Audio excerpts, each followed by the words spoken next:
सर्वांगे हरिचंदन सुरेनो कंठे शिवकामणे गोपास्ति परमेश्वरे गोपाल वल्ले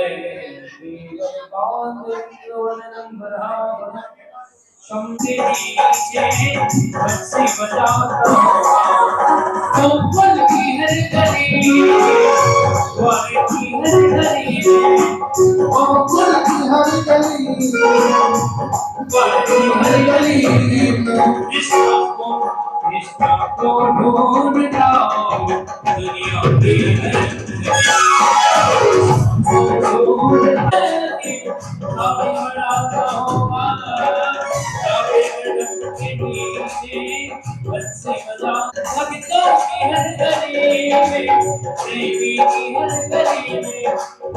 दुनिया की हर गली में प्रेमी की हर गली में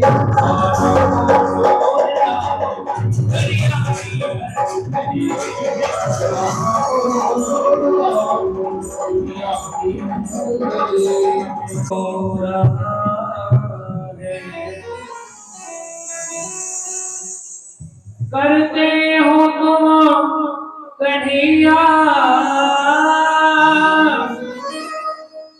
और करते हो तुम कन्हैया मेरा नाम हो रहा है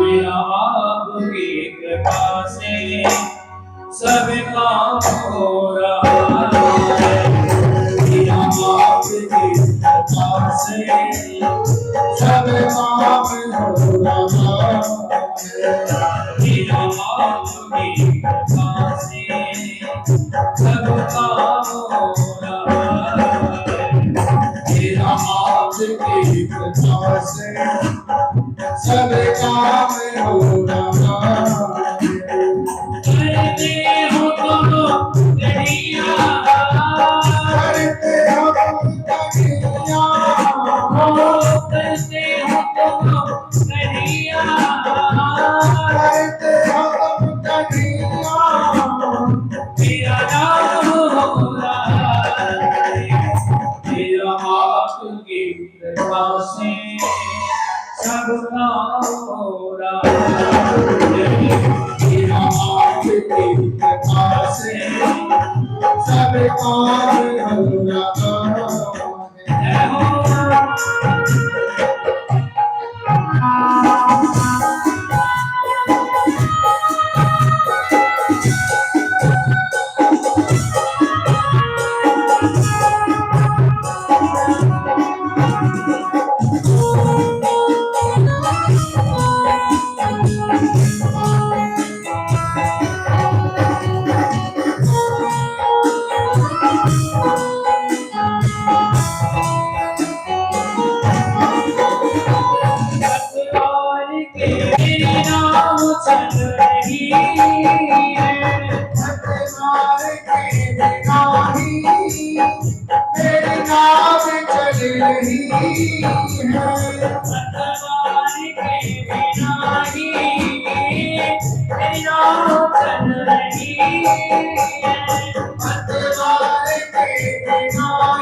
सब काम हो रहा है करते हो तुम कन्हैया तेरा आपकी कृपा से सब काम हो रहा है तेरा आपकी कृपा से सब काम हो रहा है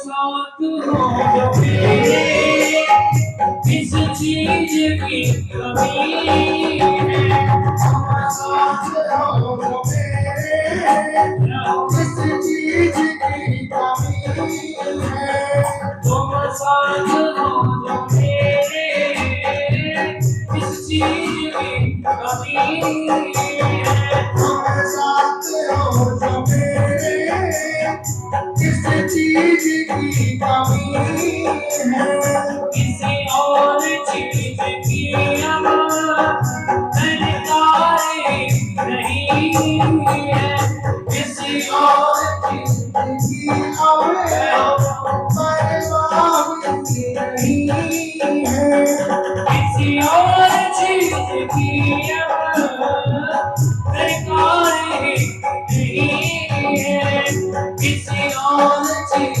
की हमें दरकार भी नहीं है तेरे साथ से गुलाम गुल काम हो रहा मेरा हाथ की पास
मेरा पार कैसे पार मैं तो नहीं हूँ पार मेरा पार कैसे पार टूटी हुई पानी से गुणगान कैसे गाऊं टूटी हुई पानी से गुणगान कैसे गाऊं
सब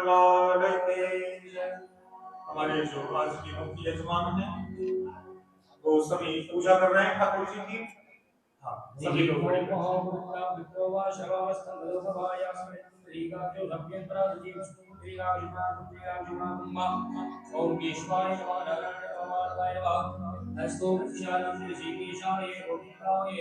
नमो नमः जय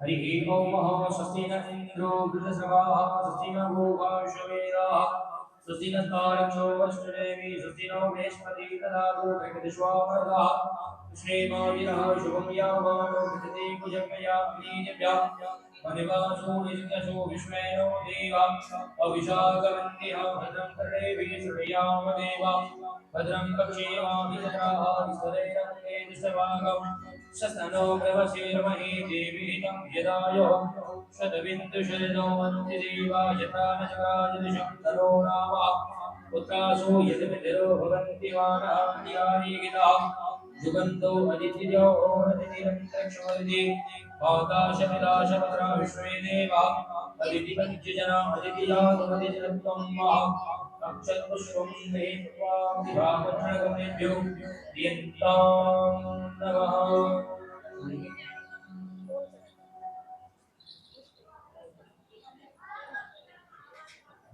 चंद्रम श्रीगणिकरं चंद्रम नित्यकण्ठावशैव देवनाथाशिष्टाचन्द्रं परिगणयेतां चन्द्रान्ते चन्द्रं समयामि बाल्यावधीन सुगन्धेवालन्ताय मे प्रभो मया हितानि पुष्पाणि पूजार्थं प्रतिगृह्येतां बाल्यां पुष्पं समर्पयामि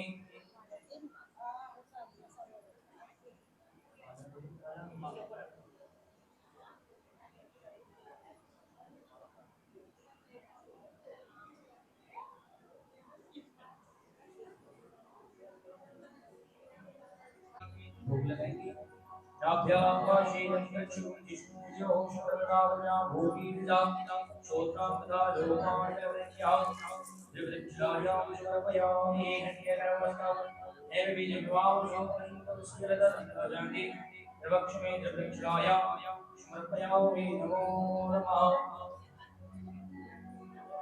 निगम निकल्पतरुर्गतं परं शुभमुखार्थविषयं योद्भावसमाज्य व्यासाय स्वरूपाय राजरूपाय विष्णुवे नमो ब्रह्मेशाय वसिष्ठाय नमो नमः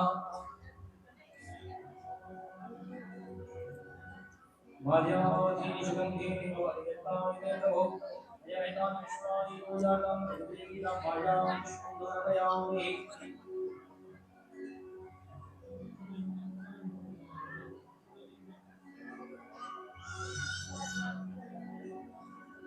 देहं शरामणिभवनभीष्णोऽहं तीतास्पदं शिवं शरणं शरण्यं विद्यार्थं प्रणमादिवादिगोत्रं वन्दे महापुरुषे शरणागतं वन्दे महापुरुषे शरणागतं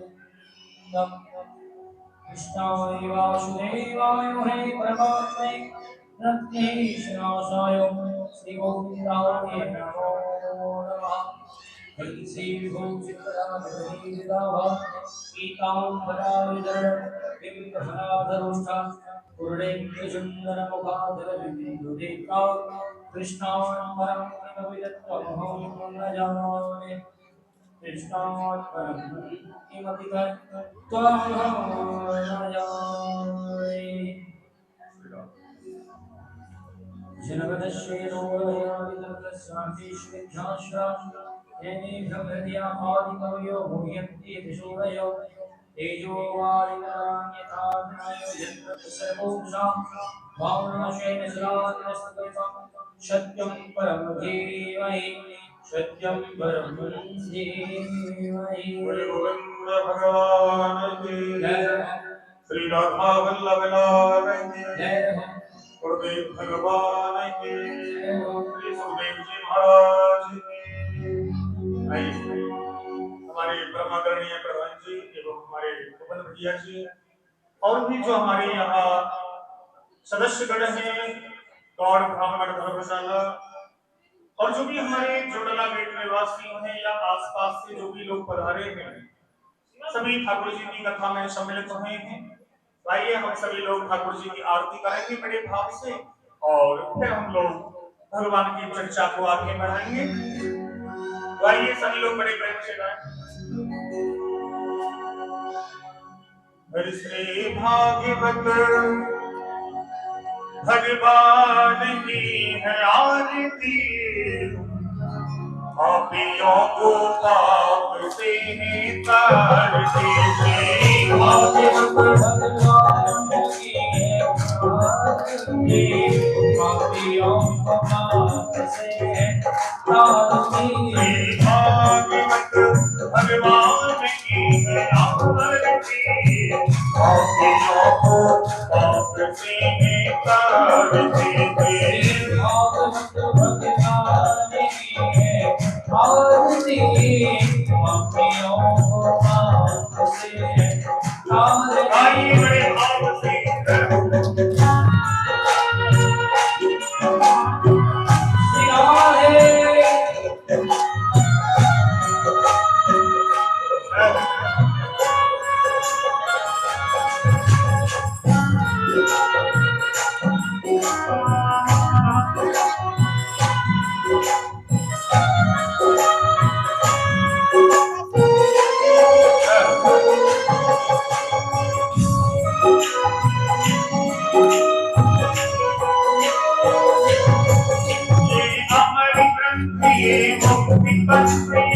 पंचम कभी ज्योति जगाने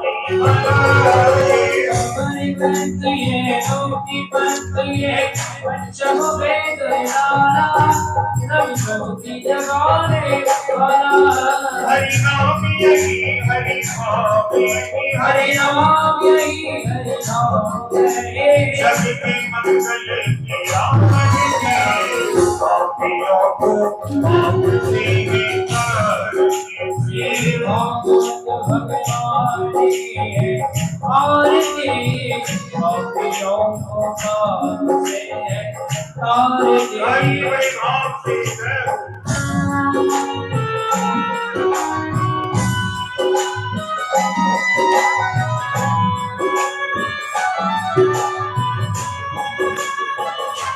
हरि बोल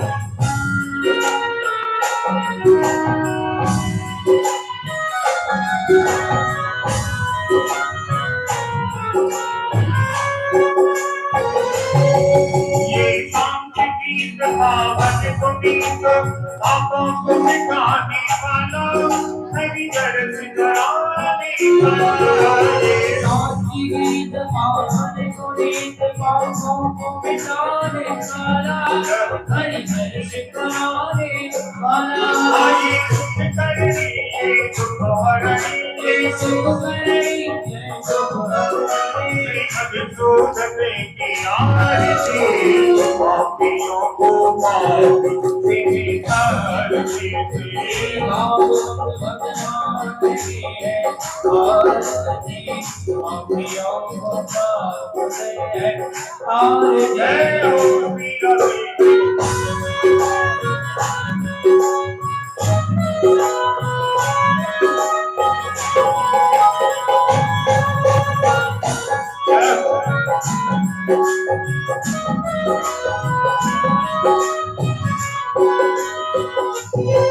ये मधुर बोल जगवंत बोल सन्मानी बताने वाला बिगड़ी को बनाने वाला ये मधुर बोल भगवंत कौन सतमार्ग दिखाने वाला बिगड़े को बनाने वाला अपनी नाम यही हर शाम यही नाम यही घनश्याम यही प्रभु की महिमा की आरती पापियों को पाप से तारती भागवत भगवान की है आरती पापियों को पाप से तारती पापियों को पाप से तारती कर्पूर गौरम करुणामितारम संसारितारम सद्गुणहारम सदा प्रसन्नवृषभ्यादिवृन्दे तव प्रभावी सकल नमामि तव प्रभावी हरे कृष्ण कृष्ण कृष्ण कृष्ण हरे हरे हरे राम राम राम हरे हरे हरे कृष्णा कृष्णा कृष्णा हरे हरे हरे राम राम हरे हरे हरे कृष्णा कृष्णा कृष्णा हरे हरे हरे राम राम हरे हरे हरे कृष्णा कृष्णा कृष्णा हरे हरे हरे राम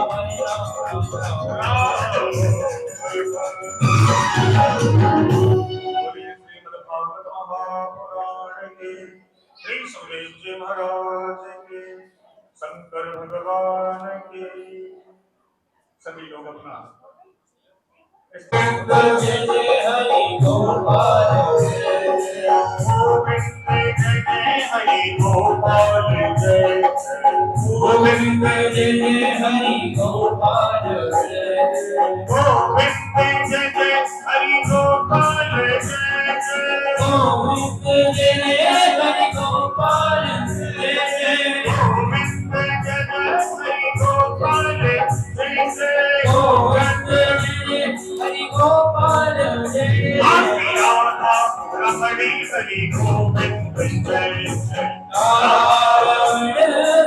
गोविंद जय जय राधा रमणी हरि गोविंद जय जय राधा हरि गोविंद जय आइए ताली बजाते हुए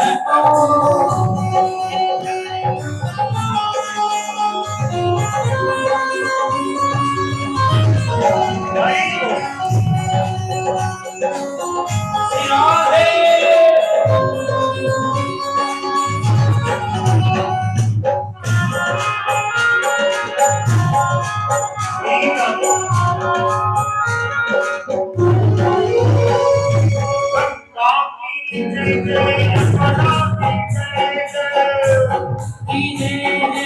यमुना की जय जय गंगा की जय जय यमुना की जय जय गंगा की जय जय यमुना की जय अरे जय सरस्वती सिर मेरी की जय ओम सरस्वती देवी जय जय गोविंद जय जय हरि गोपाल जय जय गोविंद जय जय हरि गोपाल जय जय हो कृष्ण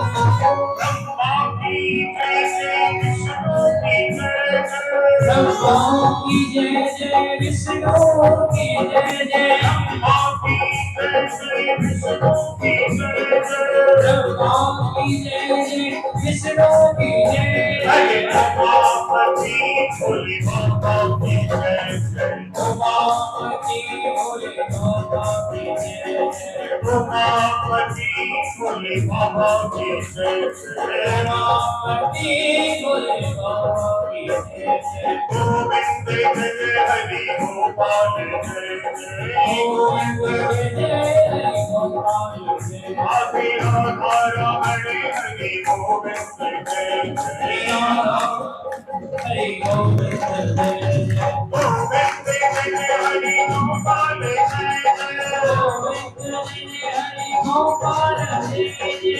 गोविंद जय जय हरि गोपाल जय जय गोविंद जय जय हरि गोपाल जय आदि जय राधा रमण हरि गोविंद जय जय राधा हरि गोविंद जय जय आदि राधा रमण हरि गोविंद जय जय हरि गोविंद जय आदि राधा रमण हरि गोविंद जय जय हरि गोविंद जय आदि राधा रमण हरि गोविंद जय जय हरि गोविंद जय जय श्री राम जय जय श्री राम जय जय श्री राम हिंदू सनातन का सबसे बड़ा यदि ग्रंथ कोई है तो वो है श्रीमद् भागवत महापुराण। कल आप लोगों ने यहाँ वामन भगवान के दर्शन किए। छोटे से वामन भगवान कल हम लोगों के बीच में पधारे थे। माता अदिति के महलों में श्रीमन नारायण वामन बनकर के पधारे। छोटे छोटे भगवान के चरण आए, छोटे छोटे भगवान के हाथ, छोटा सा भगवान का मुखारविंद, मुट्ठी भर की भगवान की कमर, 4 अंगुल का भगवान का पेट, शंख जैसी ग्रीवा, मोती जैसे दांत और महाराज टमाटर जैसे भगवान के गाल। कितने सुंदर वामन भगवान कल जन्म लेकर के आए। सभी देवताओं ने वामन भगवान का स्वागत किया। माता अदिति ने वामन भगवान को लंगोटी पहनाई। दिशाओं के स्वामी ने वामन भगवान को छत्र समर्पित किया। बृहस्पति जी ने आकर के वामन भगवान को जनेऊ धारण करवाया। सप्तऋषियों ने आकर के वामन भगवान को उषा का आसन दिया, चरणों में खड़ाउन प्रदान किया। उमा भगवती देवी ने आज वामन भगवान के कमंडल में भिक्षा डाल दी। सज्जनों, जब किसी ब्राह्मण बच्चे का जनेऊ संस्कार होता है तो उसे भिक्षा दी जाती है और भिक्षा में जो भी कुछ मिलता है उस भिक्षा को अपने गुरु जी को समर्पित करते हैं। अब वामन भगवान उस भिक्षा को लेकर के अपने गुरु जी के पास में गए, लेकिन गुरु जी ने कह दिया कि छोटी मोटी भिक्षा से मैं प्रसन्न नहीं होता। यदि मुझे प्रसन्न करना है राजा बलि के पास में जाओ, 3 लोगों की भिक्षा मांग करके लाओ, तब मुझे समर्पित करना, तब मैं प्रसन्न होगा। वामन भगवान ने कहा कि गुरु जी जैसा आपका आदेश होगा वही काम होगा। तो सज्जनों, आज वामन भगवान राजा बलि के यहाँ चल दीजिए। वामन का अर्थ होता है कुल 52 अंगुल के छोटे से भगवान बन करके गए। देखो सज्जनों, जिस व्यक्ति को हम कभी जानते ना हो, जिस व्यक्ति से हमारा कभी कोई परिचय ना रहा हो, उसके प्रति हमारा आकर्षण होने लग जाए, समझ लो उस व्यक्ति में दैवीय शक्ति जरूर है। अब वामन भगवान सीधे बलि के यहाँ चल दिए महाराज, लेकिन बलि के यहाँ तो यज्ञ पर यज्ञ हो रहे और सामने शुक्राचार्य जी महाराज आज आचार्य बनकर के बैठे हुए। लेकिन जैसे ही आज बलि महाराज ने वामन भगवान को अपनी ओर आते हुए देखा, राज बलि ने अपने गुरुजी से कहा कि गुरुजी, मुझे तो ऐसा लगता है कि साक्षात सूर्य भगवान मेरे क्षेत्र में आ रहे। शुक्राचार्य ने कहा कि बलि सूर्य नहीं तो चंद्रमा तो अवश्य होंगे, क्योंकि ऐसा सुंदर स्वरूप हमने जीवन में कभी नहीं देखा है। ऐसी मनोहारी झांकी हम भी पहली बार देख रहे हैं। सज्जनों, गुरु और शिष्य आपस में बातें कर रहे थे कि वामन भगवान थोड़ा सा नजदीक पहुंच गए और जैसे ही वामन भगवान बलि के सामने पहुंचे, आज बलि महाराज अपने आसन से खड़े हो और हाथ जोड़ करके वामन भगवान का स्वागत किया। स्वागतम ते नमस्तुभ्यम ब्राह्मणम किम कर्मामते। आज बलि ने हाथ जोड़ करके कहा कि महाराज मैं आपका बहुत बहुत स्वागत करूंगा। आज मेरा ये घर पवित्र हो गया, मेरा ये यज्ञ सफल हो गया महाराज। आज मेरे पितर तृप्त हो गए, जो इतना बड़ा संत आज मेरे यहाँ आ गया महाराज। वामन भगवान ने विचार किया कि बलि हमसे बड़ा प्रसन्न हो रहा है। बलि ने हाथ जोड़ करके कहा कि महाराज मैं आपकी क्या सेवा करूंगा, मेरा अहो धन्य भाग्य है जो आप जैसा संत मेरे यज्ञ में आ गया महाराज। वामन भगवान ने विचार किया, किसी से कुछ लेना होता है तो उसे कुछ दिखाना पड़ता है, और बिना दिखाए आज के समय में कोई नहीं देता है। तो सज्जनों, आज वामन भगवान शांत खड़े होकर के माला जाप कर रहे हैं। भगवान शांत होकर के माला पर जाप कर रहे हैं। आज बलि ने हाथ जोड़ करके कहा कि महाराज आप रहते कहां, आपका आश्रम कहां है महाराज, आपके माता पिता कहां रहते हैं, आप हमें बताएं। लेकिन सज्जनों, वामन भगवान मौन खड़े होकर के माला जाप कर रहे हैं। आज बलि ने शुक्राचार्य जी की ओर देखा। बलि ने कहा कि गुरु जी, मैं कितनी देर से इन ब्राह्मण देवता के सामने बोल रहा हूं, लेकिन ये कुछ बोलते नहीं है, क्या बात है। शुक्राचार्य जी ने कहा कि देखो बलि, अभी महात्मा जी का भजन चल रहा है और भजन करते समय बीच में बोलना नहीं चाहिए। अब तो सज्जनों, बलि की श्रद्धा और बढ़ गई। ऐसा भजनानंदी संत मेरे यज्ञ में आते हैं महाराज, आज मेरा यज्ञ सफल हो गया। महाराज, मैं आपकी क्या सेवा करूं, मेरा मन करता है कि मैं अपना सब कुछ आपको ही दान में दे दूं, सोने का बना महल में आपको दान में दे दूं, महाराज 2-4 हजार गऊ मैं आपको दान में दे दूं। यदि आपका विवाह नहीं हुआ हो तो किसी ब्राह्मण कन्या के साथ में मैं आपका विवाह करा दूं महाराज, लेकिन आप अपने मुख से बोलिए कि आपको चाहिए क्या। सज्जनों, इतनी बातें सुन करके आज वामन भगवान ने अपनी माला पूरी कर ली। वामन भगवान ने कहा, क्यों, तुम ही बलि हो। बलि ने हाथ जोड़ करके कहा, जी महाराज, सभी मुझे ही बलि कहते हैं। वामन भगवान ने कहा कि तुम्हारे परबाबा हिरण्याकश्यप बड़े दानी थे, तुम्हारे बाबा प्रहलाद भी बड़े दानी थे, तुम्हारे पिता विरोचन भी बड़े दानी थे, और तुम दान देने के लिए बोलते हो, कोई आश्चर्य की बात नहीं। लेकिन राजन, मैं तुम्हारी इच्छा को पूरा नहीं कर सकता। बलि ने कहा कि महाराज, क्यों नहीं कर सकते मेरी इच्छा पूरी। वामन भगवान ने कहा कि देखो बलि, मैंने जीवन में कभी किसी से 1 पैसा दान में नहीं लिया, तो मैं तुमसे कैसे ले सकता हूं, मेरा नियम बिगड़ जाएगा। बलि ने हाथ जोड़ करके कहा कि महाराज, आज आप त्रिलोकी नाम के पास में आए और मेरे यहाँ यज्ञ चल रहा है, और इस यज्ञ में आकर के आप बिना कुछ लिए चले जाएं, मेरे लिए बड़े शर्म की बात है। आपको लेना तो पड़ेगा दान। वामन भगवान ने कहा कि बलि, क्या किसी से ले, अकेला शरीर है, वर्षा आती है छाता तान लेता हूं, पानी पीने के लिए कमंडल भी है, भिक्षा के लिए पात्र भी है, और मेरी कोई इच्छा नहीं है। बलि ने कहा कि महाराज, आप अपने लिए ही इसलिए लेना नहीं चाहते, आप ऐसा करिए, विवाह कर लीजिए, और जब विवाह हो जाएगा फिर आप 2 हो जाएंगे, तब तो दान ले नहीं सकते। वामन भगवान ने कहा कि बलि, विवाह के चक्कर में मत डालो, आखिर में रोना पड़ेगा। बलि ने कहा कि महाराज, कैसी बातें कर रहे हो, गृहस्थ जीवन सबसे श्रेष्ठ है महाराज, आप एक बार हाथ तो करिए। वामन भगवान ने कहा, तो अच्छा ऐसा करो, तुम दान वान बाद में दे देना, पहले हमारा विवाह ही कर ले।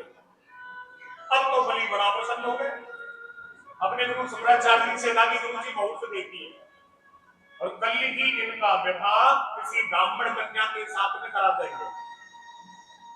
वामन भगवान ने कहा कि विवाह तो करा दोगे, लेकिन एक बात बताओ, वो ब्राह्मणी रहेगी कहां, एक छाते में 2 व्यक्ति तो रह नहीं सकते। बलि ने कहा कि महाराज, चिंता मत करो, कंचन का बना महल मैं आपको दान में दे दूंगा। वामन भगवान ने कहा कि आप तो बहुत अच्छे हो बलि। अच्छा बलि, ये बताओ कि जब हमारा विवाह होगा तो बाल गोपाल भी होंगे। बलि ने कहा, महाराज, बाल गोपाल तो होने ही चाहिए, क्योंकि उन्हीं से घर में समृद्धि मिलती है। वामन भगवान ने कहा, नहीं, मैं इसलिए पूछ रहा था कि जब बाल गोपाल होंगे तो मेरे बाल गोपाल, मेरी ब्राह्मणी और मेरे भोजन की क्या व्यवस्था करोगे। बलि ने कहा कि महाराज, चिंता मत करो, बड़ा वाला भंडार करवा देंगे आपके लिए, आप और आपकी पत्नी और आपके बच्चे बड़े प्रेम से ठाकुर जी का भोग लगा करके, और दोनों समय महाराज प्रसाद पाना, कोई चिंता वाली बात नहीं। वामन भगवान ने कहा, अच्छा बलि, ये बताओ मेरे पुत्रों की शिक्षा व्यवस्था क्या रहेगी। बलि ने कहा कि महाराज अपना जो विद्यालय है हिरण्याकश्यप दानव विश्वविद्यालय, उसी में आपके पुत्रों की शिक्षा व्यवस्था हो जाएगी। वामन भगवान ने कहा कि आप तो बहुत अच्छे हो, लेकिन बलि ये बताओ कि जब बाल गोपाल होंगे फिर 10-5 होंगे ना। बलि ने कहा कि महाराज 10 होंगे, 5 होंगे, 50 होंगे, मुझे क्या मालूम, तो होंगे ही। वामन भगवान ने कहा नहीं, मैं इसलिए पूछ रहा था कि जब 10-5 बाल गोपाल होंगे तो उनमें से 2-4 मर भी सकते हैं क्या? बलि ने कहा महाराज मर भी सकते हैं। वामन भगवान ने कहा अच्छा ये बताओ, मरने के बाद में जो रोया जाता है वो रोने की क्या व्यवस्था करोगे? बलि ने कहा कि महाराज बेटा आपका मरेगा, रोने वाले किराए पर थोड़े ही मंगाए जाएंगे, रोना तो महाराज आपको पड़ेगा, ये व्यवस्था मैं कहां से करूं? वामन भगवान ने कहा तुम ऐसा काम ही क्यों करें जिससे हमको रोना पड़े? क्योंकि शास्त्र कहता है कि जिसको तुमने अपना प्रिय माना है वो एक ना एक दिन तुम्हें जरूर रुलाएगा। हमें विवाह नहीं करना, हमें बच्चे नहीं चाहिए, हम तो छाता नहीं, ठीक है। बलि ने कहा हो गया कल्याण। 2 घंटे से जैसे जैसे मैंने आपको मनाया और महाराज आपने फिर मना कर दिया।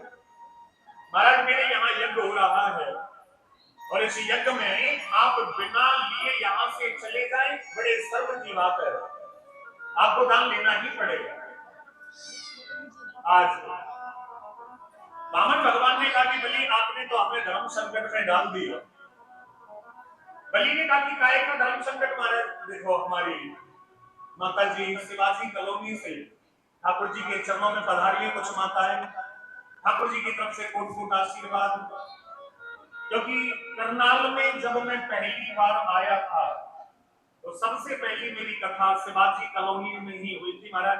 तो आज वो सभी लोग पधारे, बहुत बहुत स्वागत हमारे गौड़ ब्राह्मण धर्मशाला की ओर से आप सभी का।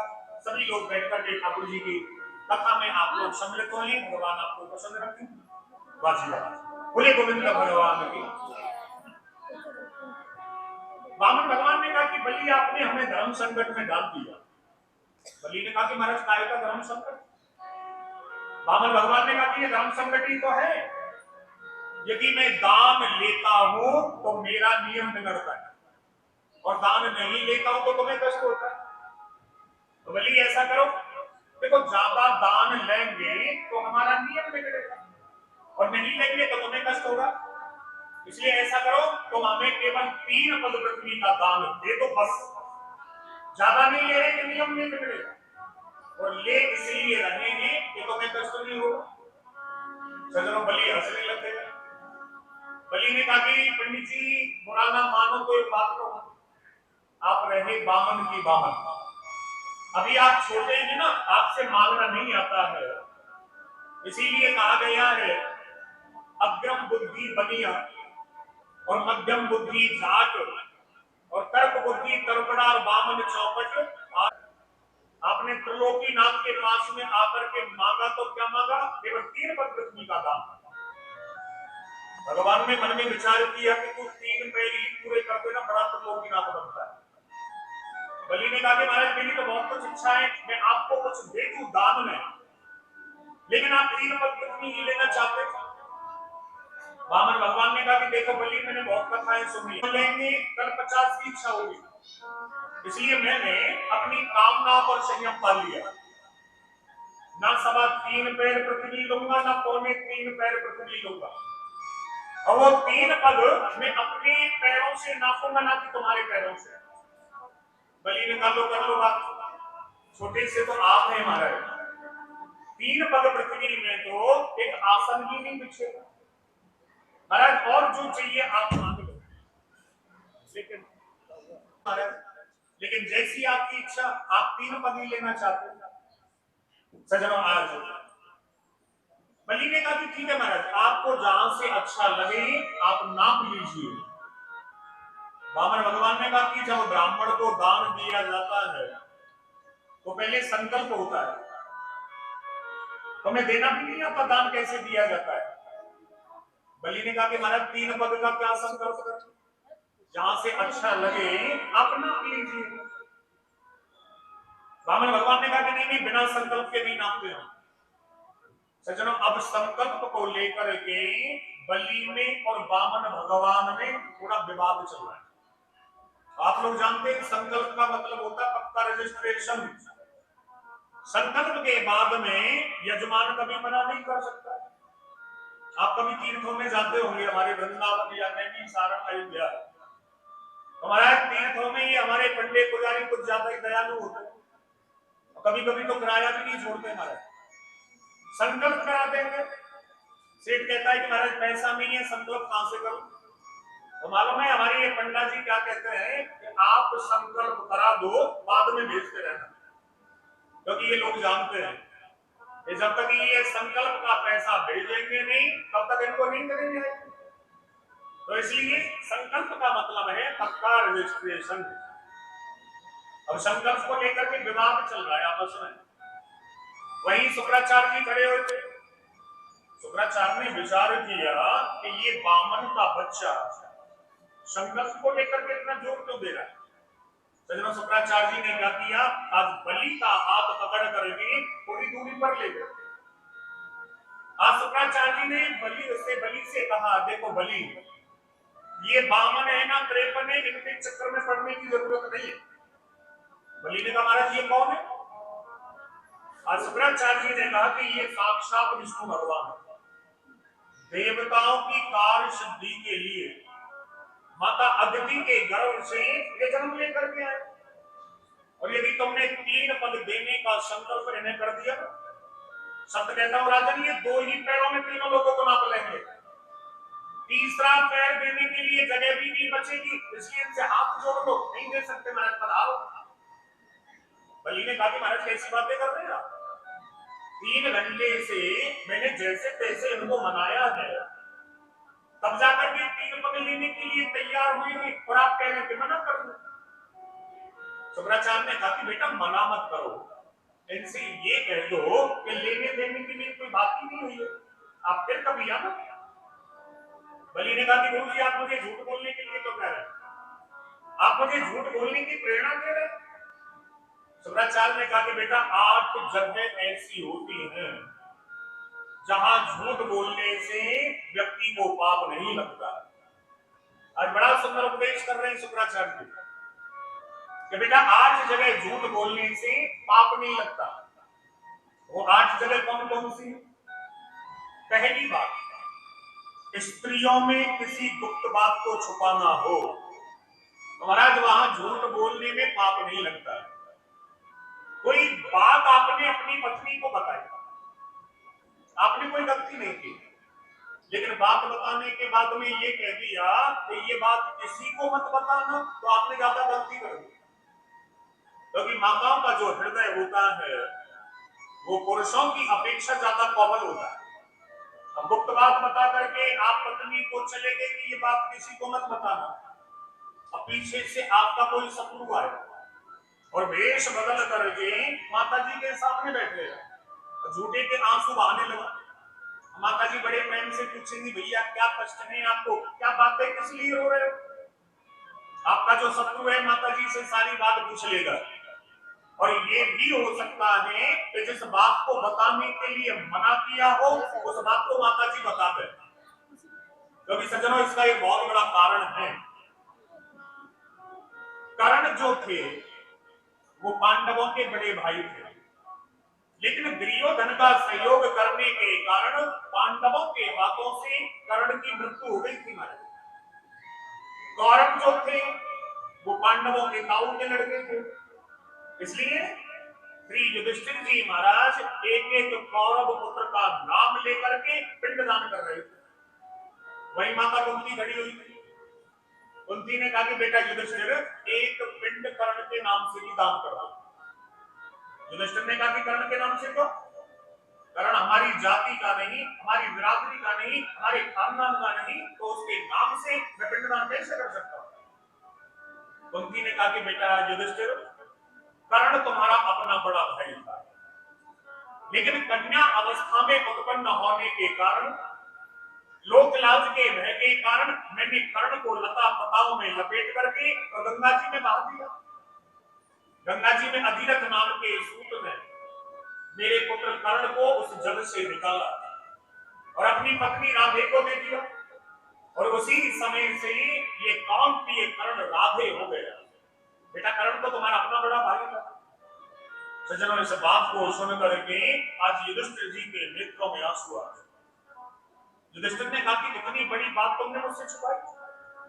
मैं जब भी कर्ण के पैरों की ओर देखता था तो मुझे लगता था कि कर्ण के पैर माता कुंती से तो मिलते हैं। बताइए, इतना बड़ा वीर, इतना बड़ा दानवीर, इतना बड़ा दिग्गज वीर, तो तुमने मर नहीं दिया। यदि हमें पहले मालूम हो जाता कि कर्ण हमारा बड़ा भाई है, हम पांचों भाई उसके चरणों में बैठ करके उसकी सेवा करते, उसे जीवन में मरने नहीं देते। लेकिन एक लोक लाभ के भय के कारण इतनी बड़ी बात तुमने मुझे छुपाई, तो मैं श्राप देता हूं, आज के बाद कोई भी माता अपने हृदय में गुप्त बात को छुपा करके नहीं रखेगी। तो सज्जनों, युधिष्ठिर जी का श्राप माताओं को लग गया। इसलिए माताओं में किसी गुप्त बात को छुपाना हो, वहां पाप नहीं लगता। हंसी मजाक में हमारे मुंह से झूठ निकल जाए, उसका कोई पाप नहीं लगता। किसी शादी विवाह में हमें किसी की बेटी की प्रशंसा करनी पड़ जाए तो महाराज वहां झूठ बोलने से पाप नहीं लगता। किसी का संपूर्ण धन नष्ट होने वाला है तो महाराज झूठ बोल करके उसके धन को बचाने में कोई पाप नहीं लगता। किसी के प्राण संकट में पड़े हो, वहां झूठ बोल करके उसके प्राणों को बचाने में कोई पाप नहीं लगता। अपनी गौ की रक्षा के लिए, अपनी राष्ट्र की रक्षा के लिए, अपने देश की सुरक्षा के लिए, अपनी संस्कृति की रक्षा के लिए यदि एक बार झूठ बोलना पड़े तो उसमें पाप नहीं लगता। लेकिन बलि तुम्हारा तो धन नष्ट होने वाला है। यदि तुमने इनको वचन दे दिया तो ये 3 पैरों में सब कुछ नाप लेंगे, कुछ भी नहीं बचेगा तुम्हारे पास में। लेकिन बाहर बलि ने कहा कि गुरु जी मेरे तो दोनों हाथों में लड्डू है, यदि ये साक्षात विष्णु भगवान है, तीनों लोगों को मुझसे लूट करके ले जाए, मुझे कोई आपत्ति नहीं है। क्योंकि दुनिया के लोग भी यही कहेंगे कि स्वयं भगवान भिखारी बन करके बलि के यहाँ आए। और यदि कोई साधारण ब्राह्मण है तो 3 पैर से सवा 3 पैर में गुरु से आपस में क्या बातें करना। यदि दान देना है तो दो, नहीं तो जा रहे हैं यहाँ से। बलि ने कहा लीजिए महाराज। सज्जनों, वर्णन आता है, भागवत जी में तो नहीं लिखा है, लेकिन विष्णु पुराण में वर्णन आता है जब संकल्प होने लगा तो कमंडल की नली में जाकर के शुक्राचार्य जी सूक्ष्म रूप लेकर के बैठे गए। शुक्राचार्य जी ने सोचा न पानी गिरेगा, न संकल्प होगा, न चेला लुटेगा। वर्णन ये भी आता है जब शुक्राचार्य जी कमंडल की नली में बैठ गए तो भगवान ने क्या किया, अपने कुशा के आसन से कुशा निकाल लिया और कमंडल की नली में जैसे ही वो कुशा दी, गुरुदेव की एकांत गोविंदाय नमो नमः।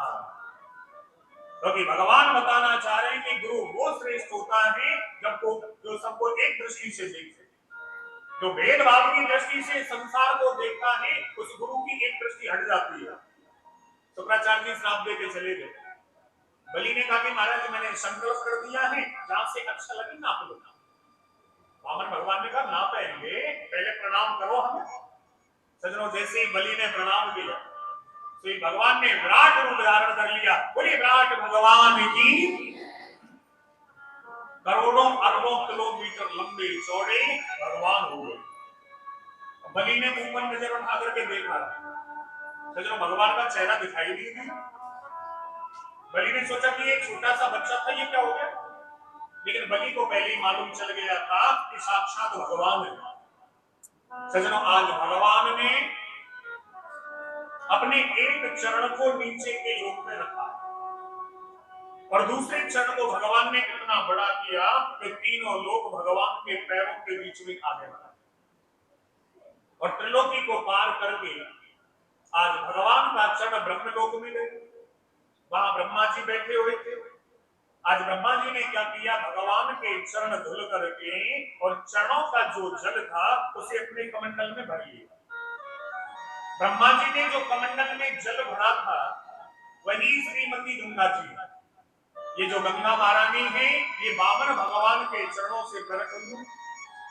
जिन गंगा जी का जल हम अपने माथे पर स्पर्श करके अपने आप को कृतार्थ मानते हैं, बोले गंगा मैया की। ये गंगा मैया वामन भगवान के चरणों से प्रकट हुई है। सज्जनों, आज भगवान ने दो ही पैरों में तीनों लोगों को नाप लिया और भगवान बलि के सामने खड़े हो गए। भगवान ने बलि से कहा, क्या बड़ा त्रिलोकीनाथ बनता था, मैंने तो दो ही पैरों में तीनों लोगों को नाप लिया, अब ये बताओ कि तीसरा पैर में कहां रखूं। और जो व्यक्ति वचन देकर के उसे पूरा नहीं करता वो दंड का अधिकारी होता है। इसलिए भगवान ने क्या किया, गरुड़ जी को आदेश दिया और गरुड़ ने आज बलि को बांध करके पटक दिया। सुखदेव जी कहते हैं कि पंचमी ये दृश्य देखो, आज बलि महाराज बंधे पड़े हुए हैं। वामन भगवान ने कहा कि बलि तुमने हमें वचन दिया है 3 पग देने के लिए और मैंने 2 ही पैरों में तीनों लोगों को नाप लिया, अब ये बताओ कि तीसरा चरण में कहां रखूं। चलो, आज बलि ने हाथ जोड़ करके कहा कि महाराज एक बात बताओ, धन बड़ा होता है या धन का मालिक बड़ा होता है। भगवान ने कहा कि धन का जो मालिक होता है वो धन से 100 गुना बड़ा होता है। बलि ने कहा कि महाराज अभी तक आपने मेरा धन नापा, धन का मालिक आपके सामने खड़ा है, महाराज मैं नरक में जाने से नहीं डरता, मुझे डर इस बात का लगता है कि किसी ब्राह्मण को दिया हुआ मेरा वचन झूठा ना हो जाए। ये तीसरा चरण मेरे सर पर रखो ना। सज्जनों, आज भगवान ने तीसरा चरण जैसे ही बलि के सर पर रखा, आज भगवान के नेत्रों में आंसू आ गए। भगवान ने कहा, वाह रे वाह बलि, आया था मैं तुझे छलने के लिए, लेकिन तूने मुझे उल्टा ही छल लिया। इतना सब कुछ लुट जाने के बाद में जिसके मन में जरा भी क्रोध नहीं आया, ऐसा ही राजा बलि। सज्जनों, इतने में बलि की पत्नी आ गई। आज बलि की पत्नी ने भगवान के चरणों में जल चढ़ाया।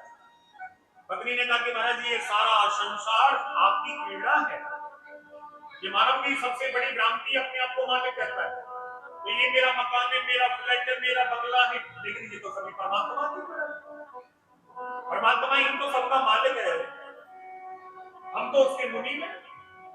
मालिक जैसा आदेश करता है और महाराज मुनि करता जाता है। आज आपने बड़ी कृपा की, मेरे पति से 3 लोगों को छुड़ा लिया। भगवान ने मन में सोचा, इस खानदान में सभी ज्ञानी भरे पड़े क्या, जो आता है वो यही कहता है कि आपने बहुत अच्छा किया, बहुत अच्छा किया। सज्जनों, इतने में प्रहलाद जी आ गए। आज प्रहलाद जी ने सभा में प्रवेश करते ही भगवान से कहा कि प्रभु, आपने मेरे पौत्र बलि को 3 लोगों का राजा बनाया, बहुत बड़ी कृपा की, और आज तीनों लोगों को छुड़ा लिया, आपने डबल कृपा कर दी। आप लेते हैं देते हैं, ये आपकी बहुत बड़ी कृपा है।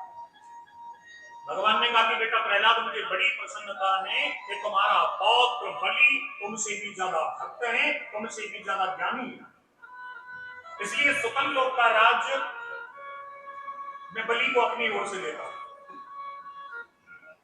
और बलि के मन में जो कामना हो वो मुझसे वरदान मांग सकता। आज बलि ने हाथ जोड़ करके कहा कि महाराज आपने 3 लोग मुझसे छीन करके आपने देवराज इंद्र को दे दी, मुझे कोई आपत्ति नहीं। आप देना चाहते हैं तो केवल इतना वरदान दे दो कि जब मैं अपने महलों से बाहर जाऊं और बाहर से महलों में अंदर प्रवेश करूं तो दरवाजे पर आपका दर्शन करूं, केवल यही वरदान दे दो। भगवान ने कहा, क्यों रे बलि, इसका मतलब ये कि हम तुम्हारी चपरासी बन जाए। बलि ने कहा कि महाराज मैंने कब कहा कि आप मेरी चपरासी बन जाओ। भगवान ने कहा कि और तुमने क्या कहा है, तुम कब महलों से बाहर जाओगे और बाहर से कब महलों में अंदर जाओगे, ये तो कभी संभव नहीं जब मैं तुम्हारा द्वारपाल बनूं। भगवान ने कहा कि चिंता मत करो, मेरा आशीर्वाद है, तुम नित्य ही मेरा दर्शन अपने दरवाजे पर करोगे। सज्जनों, लक्ष्मी जी आएंगी और आज श्रीमन नारायण भगवान नारायण वेश में लक्ष्मी जी के साथ स्नान करेंगे और वामन रूप में आज भी राजा बलि के यहाँ भगवान पहरा लगाते हैं। बोलिए वामन भगवान की। आइए बड़े प्रेम से बड़े भाव से हमारे साथ में गाएंगे, क्योंकि बलि महाराज को आज दर्शन मिल गए ठाकुर जी के और बलि बड़ा ही प्रसन्न है। तो आइए सभी प्रेम से गाएं हमारे साथ में ठाकुर जी का नाम। फिर हम लोग राम कथा की ओर चलेंगे। सभी लोग बड़े प्रेम से गाएं। बाकी भी हरी पूरी गाल में देखो, बाकी भी हरी पूरी गाल में, बाकी भी हरी पूरी गाल में, गाला नहीं होतिया, बाकी भी हरी पूरी गाल में, गाला नहीं होतिया।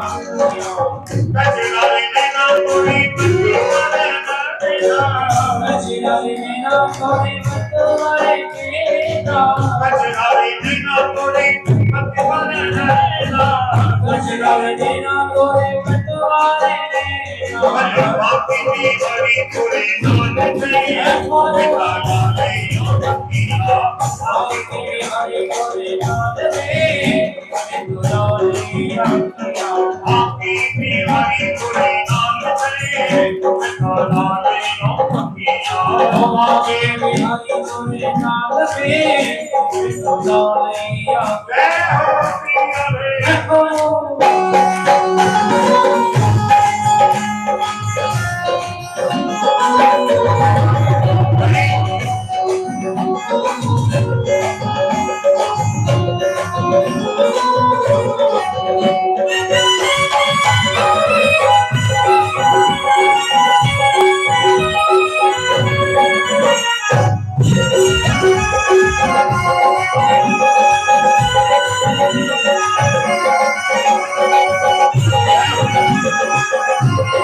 बाकी भी हरी पूरी गाल में, गाला नहीं होतिया, बाकी भी हरी पूरी गाल में, गाला नहीं होतिया।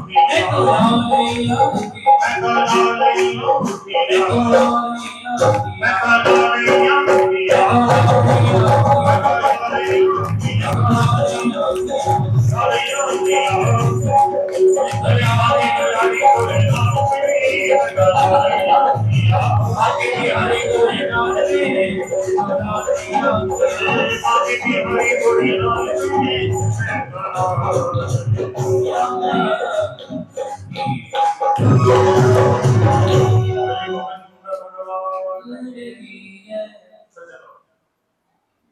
राजा सत्यव्रत कैसे तो भगवान की 24 अवतार वंदनीय है, लेकिन मानव चरित्र से जो जुड़े हुए हैं वो है केवल 2 अवतार।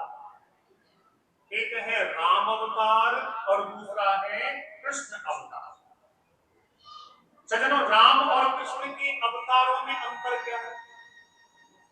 भगवान श्री राम और कृष्ण के अवतारों में कोई अंतर नहीं है, क्योंकि कहा गया है कि राम कृष्ण दो एक ही, अंतर नहीं निवेश। इनके नयन गंभीर है तो उनके चपल विशेष। राम के नेत्रों में गंभीरता है, कृष्ण के नेत्रों में चपलता है। राम मर्यादा पुरुषोत्तम है और श्री कृष्ण लीला पुरुषोत्तम है, कोई अंतर नहीं।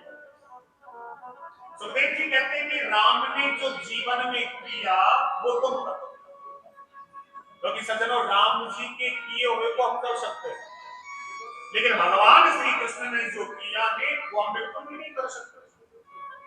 राम जी क्या करते थे महाराज? राम जी का ये नियम था कि प्रात काल उठते रघुनाथा और मात पिता गुरु नावही माता। राम जी का नियम था प्रातः काल होते ही राम जी अपने माता पिता गुरुजन सभी बड़ों को प्रणाम करते थे। ये काम तो हम नहीं कर सकते महाराज, लेकिन भगवान कृष्ण ने जो किया वो हम नहीं कर सकते। भगवान श्री कृष्ण जब 7 दिन के थे महाराज पूतना को मार दिया। कालिए नाग जो था हमारा जितना विषैला सर्प उसे भगवान ने निकाल दिया। 7 वर्ष के कन्हैया ने 7 कोस लंबे चौड़े गिरिराज पर्वत को 7 दिन 7 रात्रि तक अपनी कनिष्ठिका मूली पर धारण किया। महाराज ये काम तो हम नहीं कर सकते, तो इसलिए सुखदेव जी कहते हैं कि राम जी के किए हुए को करो और कृष्ण जी के कहे हुए को करो। परीक्षित ने कहा कि गुरु जी मुझे राम कथा सुना, मैं राम कथा सुनना चाहता हूं। सुखदेव जी ने कहा कि परीक्षित राम कथा तुमने ऐसे ऋषियों से सुनी है, लेकिन फिर भी मैं संक्षिप्त में राम कथा तुम्हें जरूर सुनाऊंगा। सज्जनों, भागवत जी में राम कथा बड़े छोटे रूप में, क्योंकि सुखदेव जी ने पहले परीक्षित को राम कथा सुना, क्योंकि जब तक राम की मर्यादा को अपने जीवन में नहीं लाओगे तो महाराज श्री कृष्ण का चरित्र आपकी समझ में नहीं आएगा। क्योंकि भगवान श्री कृष्ण के चरित्र को समझने में उस विधाता ब्रह्मा की भी बुद्धि खराब हो जाती है। तो इसलिए सबसे पहले राम कथा सुखदेव जी ने परीक्षित को सुना। आज सुखदेव जी कहते हैं कि राजन, जिस पवित्र वंश में राम जी ने जन्म लिया उसे हम लोग सूर्यवंश कहते हैं। सबसे पहले संसार में कुछ नहीं था, केवल जल ही जल था। तो सबसे पहले कौन आए? सबसे पहले आए नारायण भगवान। तो नारायण भगवान की नाभि से कमल उत्पन्न हुआ, कमल से ब्रह्मा जी का जन्म हुआ। ब्रह्मा जी के पुत्र मरीचि हुए, मरीचि के पुत्र कश्यप हुए और कश्यप के पुत्र सूर्य हुए। इनके नाम से इस वंश का नाम सूर्यवंश पड़ गया। सूर्य महाराज का एक नाम विवस्वान जी था, लेकिन महाराज इस वंश में आगे चलकर के एक राजा और हुए जिनका नाम था यमुनाश। क्योंकि सूर्यवंश की ये विशेषता रही है कि सूर्यवंश में बिना यज्ञ किए किसी के घर में पुत्र नहीं होता था। सूर्य से लेकर के दशरथ जी तक सभी राजाओं ने यज्ञ किया, तब जाकर के उनके यहाँ पुत्रों की प्राप्ति हुई। ये सूर्यवंश का नियम था। चंद्रवंश का नियम था कि बिना झगड़े किसी का विवाह नहीं होता था। चंद्रमा से लेकर के द्वारकाधीश श्री कृष्ण चंद्र भगवान सभी के विवाह में झगड़ा जरूर हुआ। ये चंद्रवंश की विशेषता थी। सूर्यवंश में राजा ही यमुनाश, लेकिन उनके घर में भी कोई पुत्र नहीं।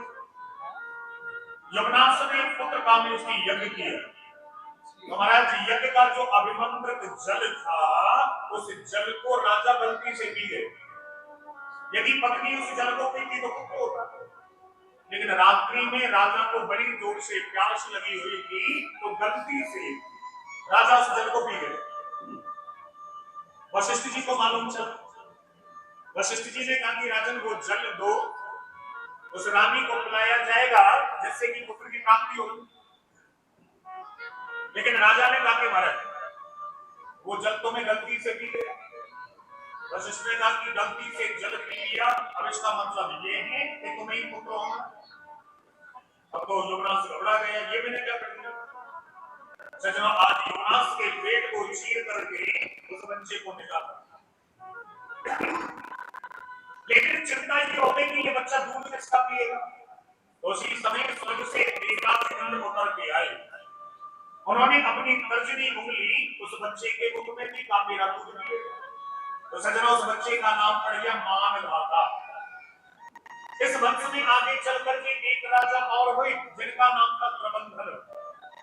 प्रबंधन के पुत्र हुए त्रशंकु, त्रशंकु के पुत्र हुए हरिश्चंद्र, जिन्होंने अपने सत्य के लिए बड़ा सब कुछ बलिदान कर दिया। अपने आप को, अपनी पत्नी, अपने बच्चे को एक गांव के घर देखना पड़ा हरिश्चंद्र।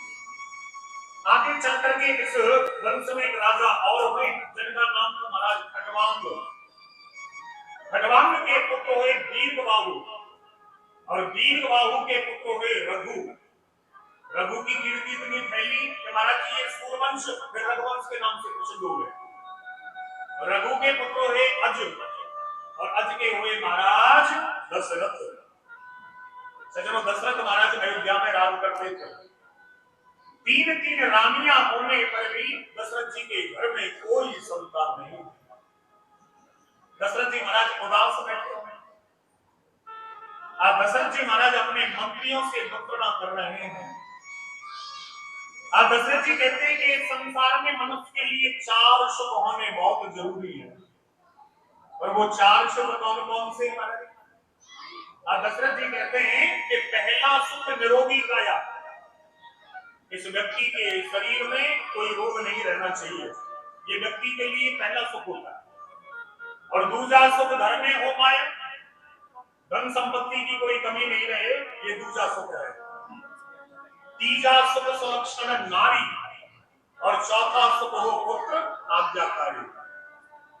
आप दशरथ जी कहते हैं कि मेरे शरीर में कोई रोग नहीं है, और धन दौलत संपत्ति की मेरे पास में कोई कमी नहीं है, और विधाता ने 3 रानियां मुझे दी हैं जो सुंदर और पतिव्रता है। लेकिन विधाता ने मुझे चौथा सुख नहीं दी है, क्योंकि मेरे घर में कोई पुत्र नहीं, मेरा नाम चलाने वाला, मेरा वंश बढ़ाने वाला, मेरी चिता में अग्नि देने वाला विधाता ने कोई पुत्र नहीं, क्या करूं? दशरथ जी कहते हैं कि जिस प्राणी के घर में पुत्र नहीं होता, उस प्राणी का मुख देखने से बहुत बड़ा पाप लगता है। मेरे घर में ना कोई बेटी है ना कोई बेटा, भी क्या करूं?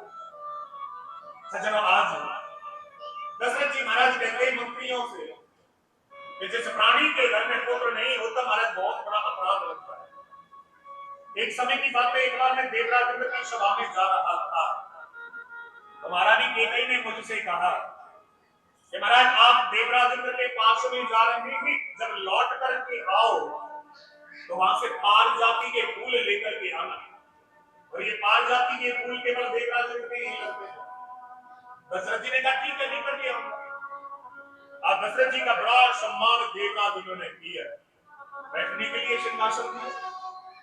लेकिन दशरथ जी कहते हैं कि कुछ समय के बाद में वो सभा समाप्त हो गई, सभी लोग अपने अपने घर के लिए चले गए, मैं भी लौटने लगा। लेकिन बीच रास्ते में मुझे याद आया कि केकई ने पारिजाति के फूल रखवा, मैं उन्हें लौट कर गया।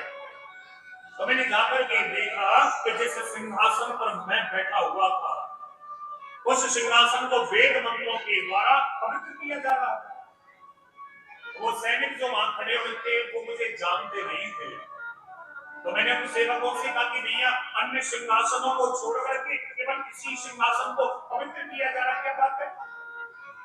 उन सेवकों के मुंह से निकल गया कि महाराज मृत्यु लोक में अयोध्यापुरी है, और अयोध्या के राजा हैं दशरथ, उनके घर में कोई संतान नहीं है, उनके बैठने मात्र से ये सिंहासन अपवित्र हो गया, इसे पवित्र किया जा रहा है। दशरथ जी कहते हैं कि मुझे कितना कष्ट हुआ कि थोड़ी देर उस सिंहासन पर बैठने से वो सिंहासन अपवित्र हो गया, और इस अयोध्या के सिंहासन पर मैं रोज बैठता हूं, और ये अयोध्या की प्रजा प्रातः काल होती मेरा मुंह देखती है, मेरे समान अभागा कौन होगा। क्योंकि विधाता ने मुझे कोई पुत्र नहीं दिया। आज सेवकों ने कहा कि महाराज आप चिंता ना करें, गुरु वशिष्ठ जी के पास में चले, वही कोई ना कोई उपाय करेंगे। सजना दशरथ जी महाराज वशिष्ठ जी के पास में गए और वशिष्ठ जी से अपना दुखड़ा महाराज दशरथ ने सुनाया। आज वशिष्ठ जी ने कहा कि राजन मैं तुम्हें आशीर्वाद देता हूँ, तुम्हारे घर में एक नहीं, दो नहीं, तीन नहीं, चार चार पुत्र होंगे, ये मेरा आशीर्वाद है। लेकिन वो पुत्र ऐसे नहीं होंगे, पहले तुम्हें पुत्र कामेश की यज्ञ करना पड़ेगा। सजनों आज पुत्र कामेश की यज्ञ महाराज दशरथ ने और यज्ञ में स्वयं अग्निदेव प्रकट हो गए। बोली अग्निदेव भगवान की। अग्निदेव ने क्षीर का चरु लेकर के महाराज दशरथ को दे दिया और कहा कि तीनों रानियों को भाग करके खिला देना, सुंदर चार पुत्र होंगे, ये हमारा आशीर्वाद है। सजनों आज दशरथ जी महाराज बड़े प्रसन्न होकर के अयोध्या में आए और दशरथ जी ने क्या किया, उस हबीब में से तीन भाग करके तीनों रानियों को दे दिए। लेकिन सुमित्रा महारानी जैसी अपना भाग खाने के लिए तैयार हुई तो सजनों उसी समय आकाश से एक चील आ गई और उस चील ने क्या किया, सुमित्रा के हाथ से उस हबी को लेकर के आकाश में उड़ गई। एक पर्वत के ऊपर अंजनी मैया तपस्या कर रही थी, अंजनी मैया की गोदी में जाकर के उस चील ने वो हबी डाल दी महाराज। अंजनी मैया ने भगवान का प्रसाद समझ करके उस हबी को ग्रहण कर लिया। उस हबी के द्वारा आज अंजनी मैया के गर्भ से जन्म कौन लेकर के आए, ये हनुमान जी महाराज। बोलिए हनुमान जी महाराज की। ये हनुमान जी राम जी के भाई हैं। अब सजनों वो चील जब हबी लेकर के उड़ गई सुमित्रा का भाग, अब तो सुमित्रा जी बड़ी उदास हो गई। सुमित्रा ने सोचा कि मेरे बहनों को पुत्र हो जाएगा, मुझे तो पुत्र हो गई। तो कौशल्या ने और कैकेयी ने कहा कि बहन तू चिंता मत कर। तो सजनों कौशल्या और कैकेयी ने आधा आधा भाग अपनी अपनी हबी में से सुमित्रा जी को दे दिए। तो दो भाग हो गए और दो भागों की वजह से सुमित्रा जी के घर में दो पुत्रों ने जन्म लिया, भरत और शत्रुघ्न जी ने। बोलिए गोविंद भगवान की। तो सजनों आज हमारे भगवान श्री राम जन्म लेकर के आए। आज तीनों रानियां गर्भवती हो गई महाराज और आज अयोध्या में मेरे प्रभु राम जन्म लेकर के पधारेंगे। लेकिन जिस समय भगवान जन्म लेकर के आए वो समय कौन सा था महाराज, वो घड़ी कौन सी थी, वो तिथि कौन सी थी। गोस्वामी तुलसीदास बाबा ने अपनी चौपाइयों में भगवान श्री राम का जन्म प्रसंग बताया है। तो आप भी मेरे पीछे पीछे बोलने का प्रयास करेंगे, है ना। राम जी का जन्म उत्सव यहाँ मनाया जाएगा। गोस्वामी तुलसीदास बाबा की जो चौपाई है आप पीछे पीछे मेरे साथ में बोलेंगे।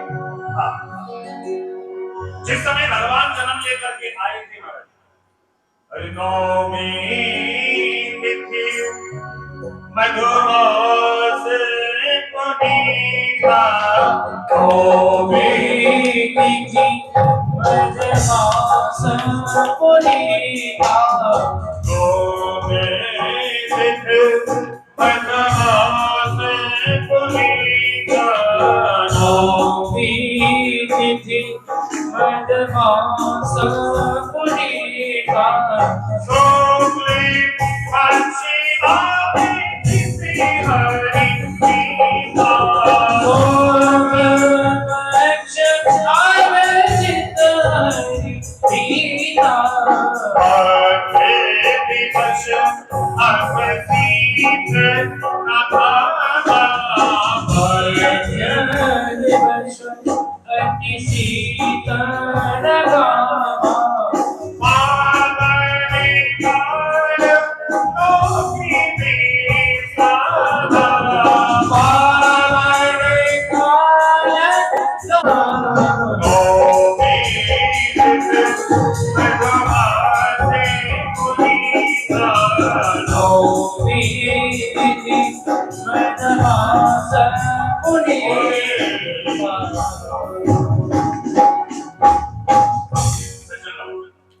चैत्र मास के शुक्ल पक्ष में नौमी तिथि को अभिजित मुहूर्त में दिन में ठीक 12 बजे भगवान राम जन्म लेकर के आए।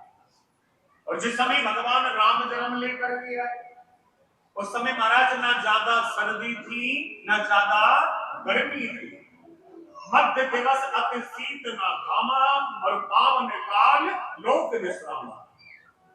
आज भगवान राम जन्म लेकर के आ रहे, देवता सभी स्तुति कर रहे कि प्रभु जल्दी से जन्म लेकर के आओ। महाराज ऐश्वर्य समूह विनती कर पहुंचे निज निज धाम, ऐश्वर्य समूह विनती कर पहुंचे निज निज धाम। अखिल लोक विश्राम, जय निवास प्रभु अखिल लोक विश्राम। बोलिए राम लला की जय। सज्जनों, आज भगवान श्री राम माता कौशल्या के महलों में प्रवेश हो गए। ससंग चक्रम सकृत कुंडलम सपीत वस्त्रम सरिसीरुवक्षरम, सहार वक्षस्थल कौस्तभोग श्रीयम नमामि विष्णुं शिरसा चतुर्भुजम। भगवान चार भुजा धारण किए हुए हैं और मंद मंद मुस्कुरा रहे हैं भगवान। सज्जनों, ये बात किसी को भी नहीं पता, ना दशरथ जी को पता, ना किसी सेवक को पता, ना किसी दास दासी को पता राम जी का जन्म। केवल माता कौशल्या को ही पता था। इसीलिए तो कहा गया है कि कौशल्या हितकारी। भगवान श्री राम का जन्म केवल माता कौशल्या को पता था। आज माता कौशल्या ने दर्शन किया भगवान ने कहा कि माता जी, आप लोगों ने मेरी बहुत तपस्या की थी और आपने मुझसे ये वरदान मांगा था कि आपके समान हमारे पुत्र हो जाए। तो मैंने आपसे कहा था कि आप सरस खोजो कहां जाई और नभ तब तने भोज में आए। मैं अपना जैसा बेटा कहां ढूंढूंगा, अपना जैसा पुत्र कहां ढूंढूंगा, इसलिए मैं ही आपका पुत्र बन के आ जाऊंगा। माता जी ने आपका पुत्र बनकर के आ गया। माता जी बाहर भीड़ लगी हुई है, सब लोग मुझे देखना चाहते हैं, इसलिए माता जी दरवाजा खोलो, सब लोग मेरा दर्शन करेंगे। बच्चों से निवेदन है, मिठाई के बच्चों को। भगवान राम ने कहा कि माता जी दरवाजा खोलो, सब लोग मुझे देखना चाहते हैं। कौशल्या ने कहा कि महाराज, मैंने आपका तप किया था कि आप मेरे पुत्र बनकर के, आपको पिताजी बनकर के, ऐसा कोई बेटा होता है क्या? राम जी ने कहा कि माता जी, हम तो जहां कहीं भी पुत्र बनते कैसे बनते, आप हमको बेटा बोलो, हम आपको माता जी बोले बस। कौशल्या ने कहा कि वो तो ठीक है, लेकिन 20 फुट का कोई बेटा होता है क्या? सज्जनों, राम जी छोटे हो गए। अरे माता जी, अब तो मैं छोटा हो गया, अब तो दरवाजा खोलो। कौशल्या ने कहा कि 4 हाथ का कोई बेटा होता है क्या? अयोध्या के लोग सुनेंगे, पूछेंगे कि 4 हाथ का कैसे हुआ, मेरी बड़ी हंसी हो जाएगी। सज्जनों, राम जी ने 2 हाथ हटा दिए। राम जी ने कहा कि माता जी, अब तो मैंने 2 हाथ भी हटा दिए, अब तो जल्दी से द्वार खोलो, सभी लोग मुझे देखना चाहते थे। कौशल्या ने कहा कि पहले वस्त्र उतारो, रंगे हो जाओ। राम जी ने कहा कि बड़ा परेशान करती है, कभी कहती है कि हाथ हटाओ, कभी कहती है कि छोटे हो जाओ, कभी कहती है कि वस्त्र उतारो। वस्त्र क्यों उतारो? सज्जनों, जब राम जी छोटे हो गए तो वस्त्र उतारने में क्या लगता है, भगवान नंगे हो गए। माता पुन डोली सोमत डोली, तजह तापी है रूपा, कीजे सुख लीला अति प्रिय शीला, यह सुख परम अनुपा। आज भगवान महाराज वस्त्र उतार दिए भगवान ने। भैया कौशल्या ने आज भगवान को पालने में लिटा दिया। राम जी ने कहा कि माता जी, अब तो मैंने वस्त्र भी उतार दिए, अब तो जल्दी दरवाजा खोलो, सब मुझे देखना चाहते। कौशल्या ने कहा कि पहले रो तो सही। सज्जनों, राम जी ने रोना प्रारंभ कर दिया। सुन वचन सुजाना रोदन ठाना, ओए बालक सुर भूपा, यह चरित्र जो गावई हर पद पावेगी, ते ना परेगी भव भूपा। सज्जनों, राम जी ने रोना प्रारंभ कर दिया और राम जी इतनी जोर से रोए, इतनी जोर से महाराज रोए, देवताओं की भीड़ लगी हुई है दिन में 12 बजे और सभी देवता भगवान का दर्शन कर रहे हैं। मेरा निवेदन है बच्चों से कि पानी ना बंद करो, एक साइड में बच्चों को बिठाए। बेटा, कथा बड़ी सुंदर है, इसके ऊपर ऐसे परेशान नहीं करेंगे। आज जहाँ भगवान राम रहते हैं, आज राम जी पालने में लेटे हुए हैं और बड़ी भीड़ लगी है दर्शन के लिए। राम जी के पालने के पास में सबसे आगे कौन खड़ा है?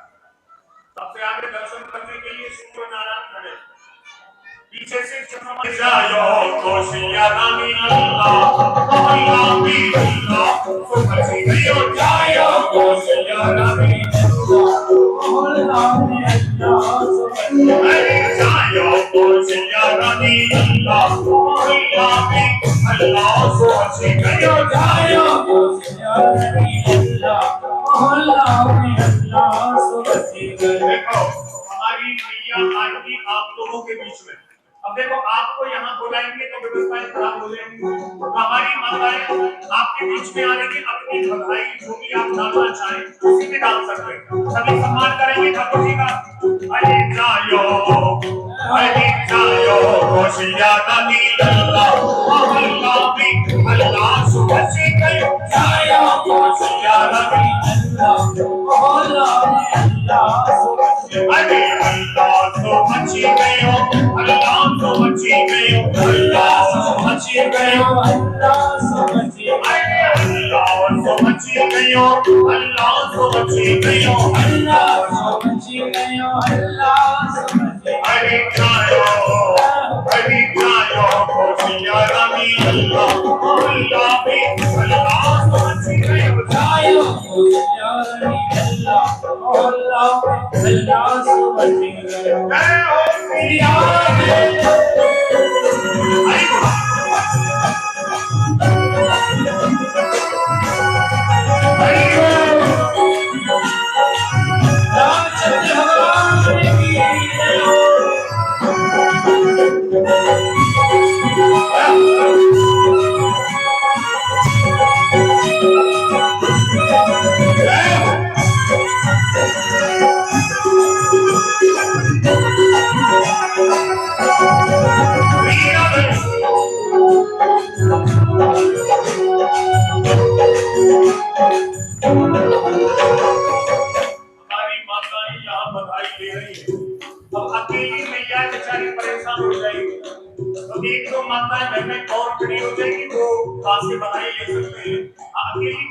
सिया ताली बजा करके मेरे सामने गाए राजा लुटावे हंसते आपोश ने राजा लुटावे हंसते आपोश राजा लुटावे हंसते आपोश ने राजा लुटावे हंसते आपोश अरे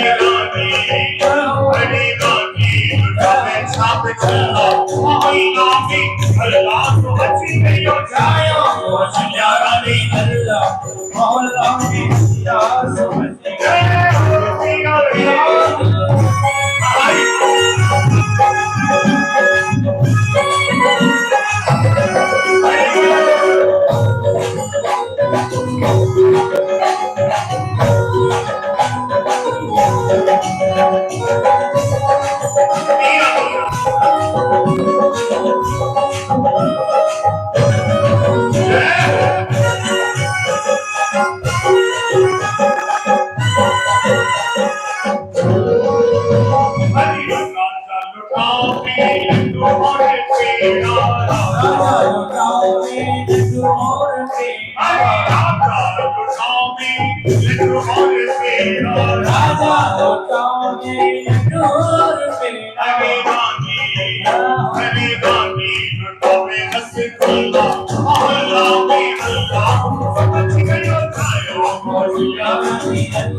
लीजिए तो हाथ ऊपर है, एक बार प्रेम से बोलेंगे, बोलिए राम लला की। सज्जनों, आपके साथ में और भी लोग बड़े प्रसन्न हैं। किसको खुशी हुई भगवान राम के जन्म की?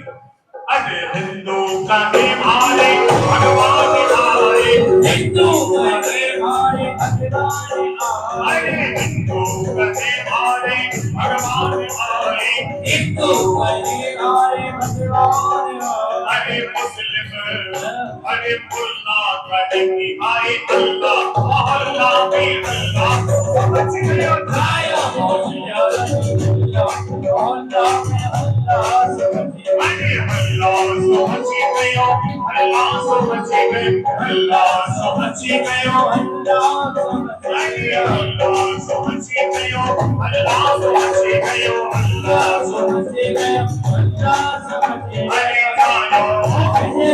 गायो होशिया रानी अल्लाह मोहल्ला में अल्लाह समझ गए हो। गाया होशिया अल्लाह मोहल्ला में अल्लाह समझिए।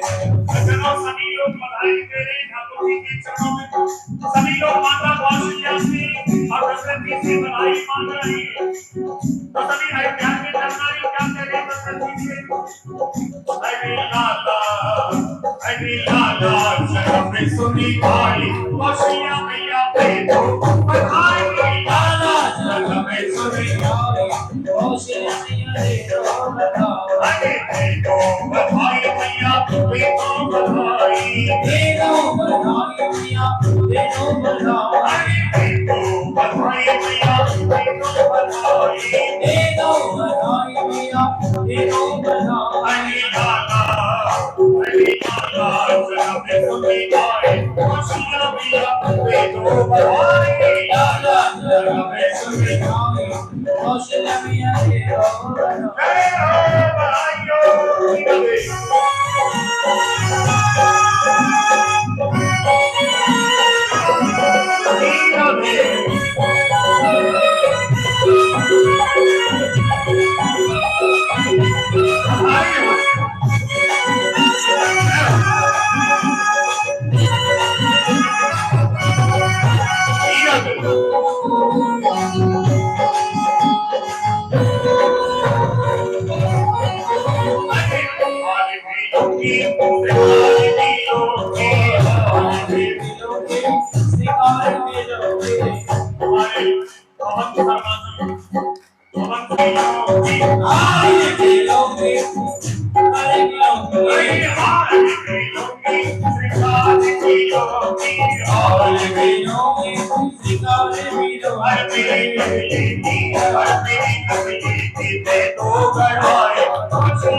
बधाइयों की बधाई।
सभी अयोध्या वासियों के मन में। अब दशरथ जी महाराज दौड़े दौड़े अपने गुरु जी के पास में गए और गुरु जी से कहा कि महाराज 4 पुत्र हो गए आपके आशीर्वाद से, लेकिन किसी का नामकरण नहीं हुआ महाराज। मैं एक पुत्र को बुलाता हूँ, चारों मेरी गोदी में आकर के बैठ जाते हैं।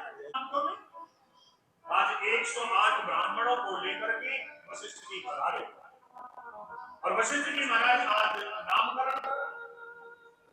वशिष्ठ जी कहते हैं कि दशरथ जी, जो कौशल्या मां की गोदी में बालक बैठा है ये कौन है? वशिष्ठ जी कहते हैं कि जो आनंद सिंध सुखरासी और सीकरते त्रैलोक्य सुपासी, सो सुख धाम राम आश्रय धाम अखिल लोक गायक विश्राम। ये जो बच्चा कौशल्या की गोदी में बैठा ये आनंद का सिंधु है और ऐसे सिंधु में से एक बिंदु लेकर के तीनों लोगों पर छिड़क दिया जाए तो ये संसार आनंदमय हो जाएगा। जो योगियों के हृदय में रमण करता है, जिसका नाम लेकर के ये संसार आराम विराम विश्राम का अनुभव करता है, ऐसे पुत्र का नाम मैं राम लाद रखता हूं। बोलिए राम लला की। सजनों, हमारी पृथ्वी पर 3 राम हुए।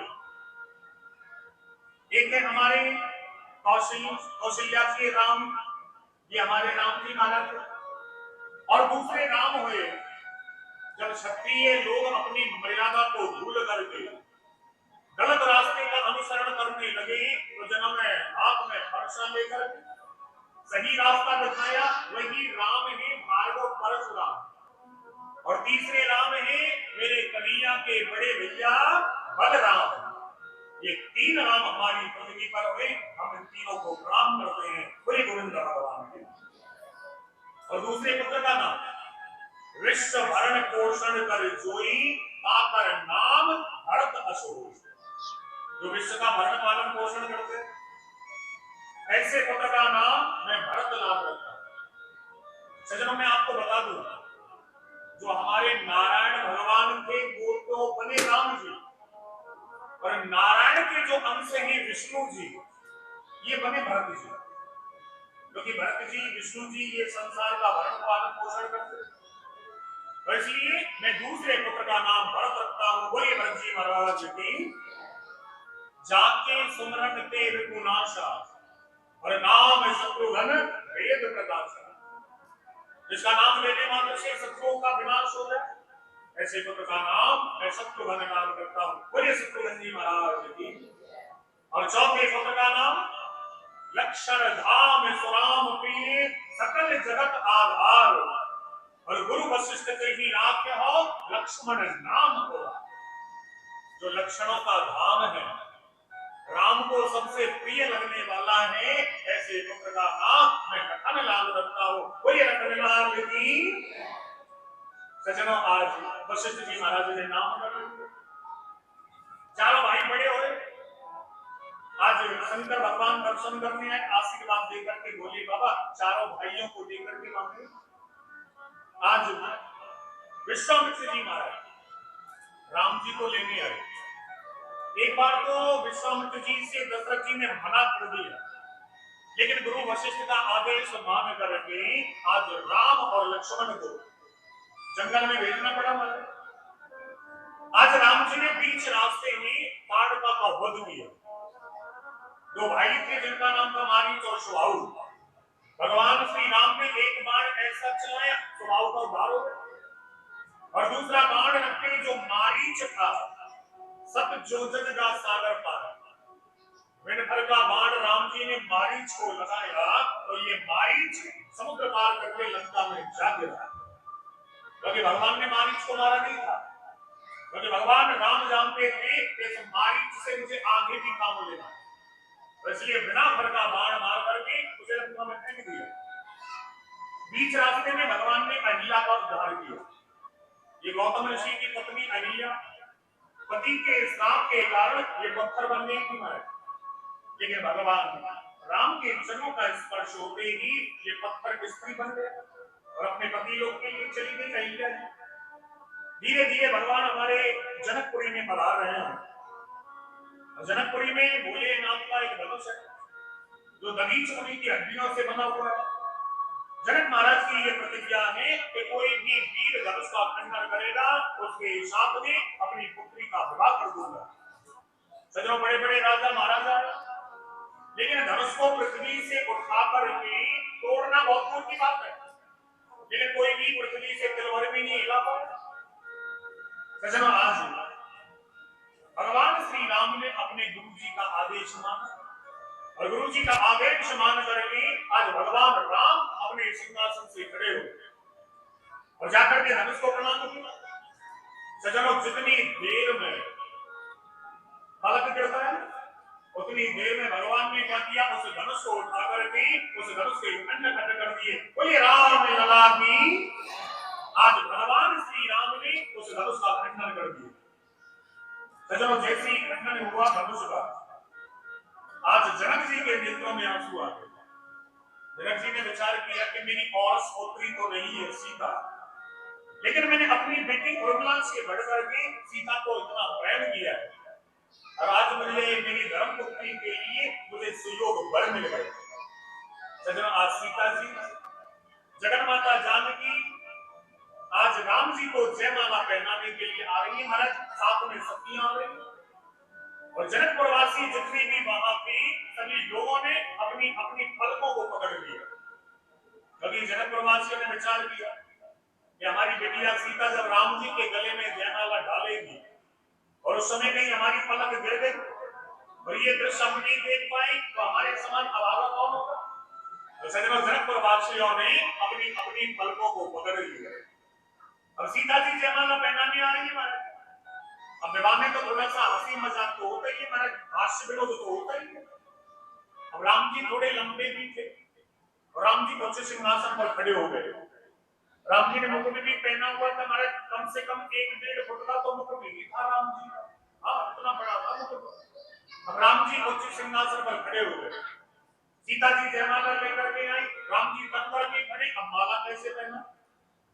सखियों ने राम जी की ओर इशारा किया, एक दुलार सरकार थोड़ा सा अपना सर नीचे झुका लो, जैसे कि हमारी सीता जी आपके गले में जयमाला डाल रहे। राम जी ने कहा कि हम बिल्कुल भी नहीं झुकेंगे। सखियों ने कहा कि हम अच्छे अच्छे झुक जाते हैं, आपको भी झुकना पड़ेगा। राम जी ने कहा कि हम क्षत्रिय हैं, हम स्त्री के सामने कभी झुकते नहीं है। लेकिन राम जी तन करके खड़े हो गए। अब माला कैसे पहना? आज सखियों ने सेनापति की ओर इशारा किया, आप ही कहो राम जी से कि थोड़ा झुक जाए। सजनों, सेनापति की क्या हिम्मत जो भगवान श्री राम से कहे कि आप झुक जाओ, लेकिन सेनापति के लिए सीता बिटिया के समान थी। सेनापति ने कहा कि राम जी थोड़ा हमारी बिटिया को कष्ट हो रहा है, थोड़ा सा आप नीचे झुक जाओ। सजनों, राम जी ने देखा ही नहीं। बेचारा सेनापति दौड़ा दौड़ा जनक जी के पास में गया और जनक जी से इशारा किया कि महाराज आप ही कहो राम जी से कि थोड़ा सा सर को नीचे झुका दे। जनक जी ने कहा कि रघुकुल कमल गलाकर को अपने घर बुलाकर ले और मैं झुकने के लिए कैसे कह सकता हूं।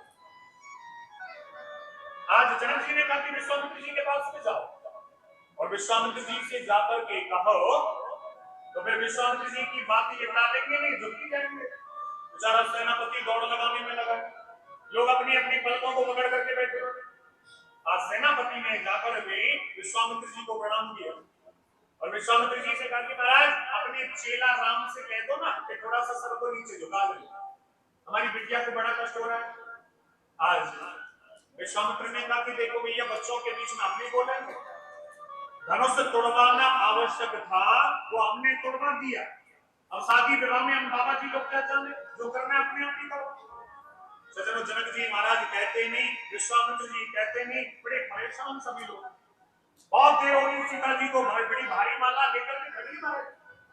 आज सखियों ने महाराज राम जी से प्रार्थना की और राम जी से सभी सखियां कह रही थी कि दुलार सरकार थोड़ा सा झुक जाओ, जैसे कि हमारी सीता जी जयमाला पहना दे। अरे झुकी जइयो कनकी लगे वीर, लगे मेरी छोटी सी, झुकी जइयो कनकी लगे वीर, लगे मेरी छोटी सी, झुकी जइयो कनक लगे वीर, लगी मेरी छोटी छोटी जियो तनकी लगे वीर लगे मेरी छोटी सी छोटी जियो मन पर लगी मेरी छोटी जय हो श्री राधे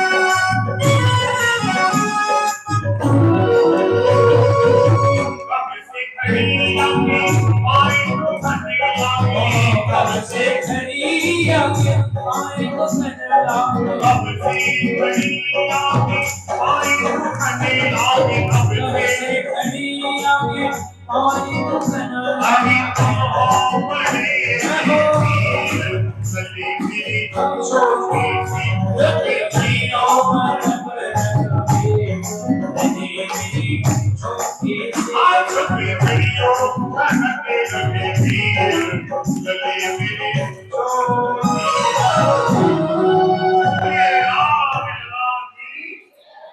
सज्जनों आज सखियां बार बार प्रार्थना कर रही हैं कि दुलार सरकार थोड़ा सा झुक जाओ, लेकिन भगवान झुक नहीं रहे।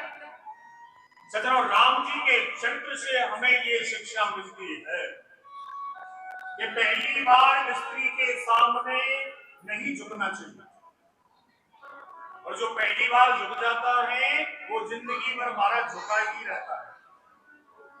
पवन जी कहां गए? बेचारे झुके ही रहते हैं वो तो। बोले गोविंद भगवान की जय हो। हाँ महाराज, पहली बार जो स्त्री के सामने झुक गया वो झुका ही रहता है महाराज।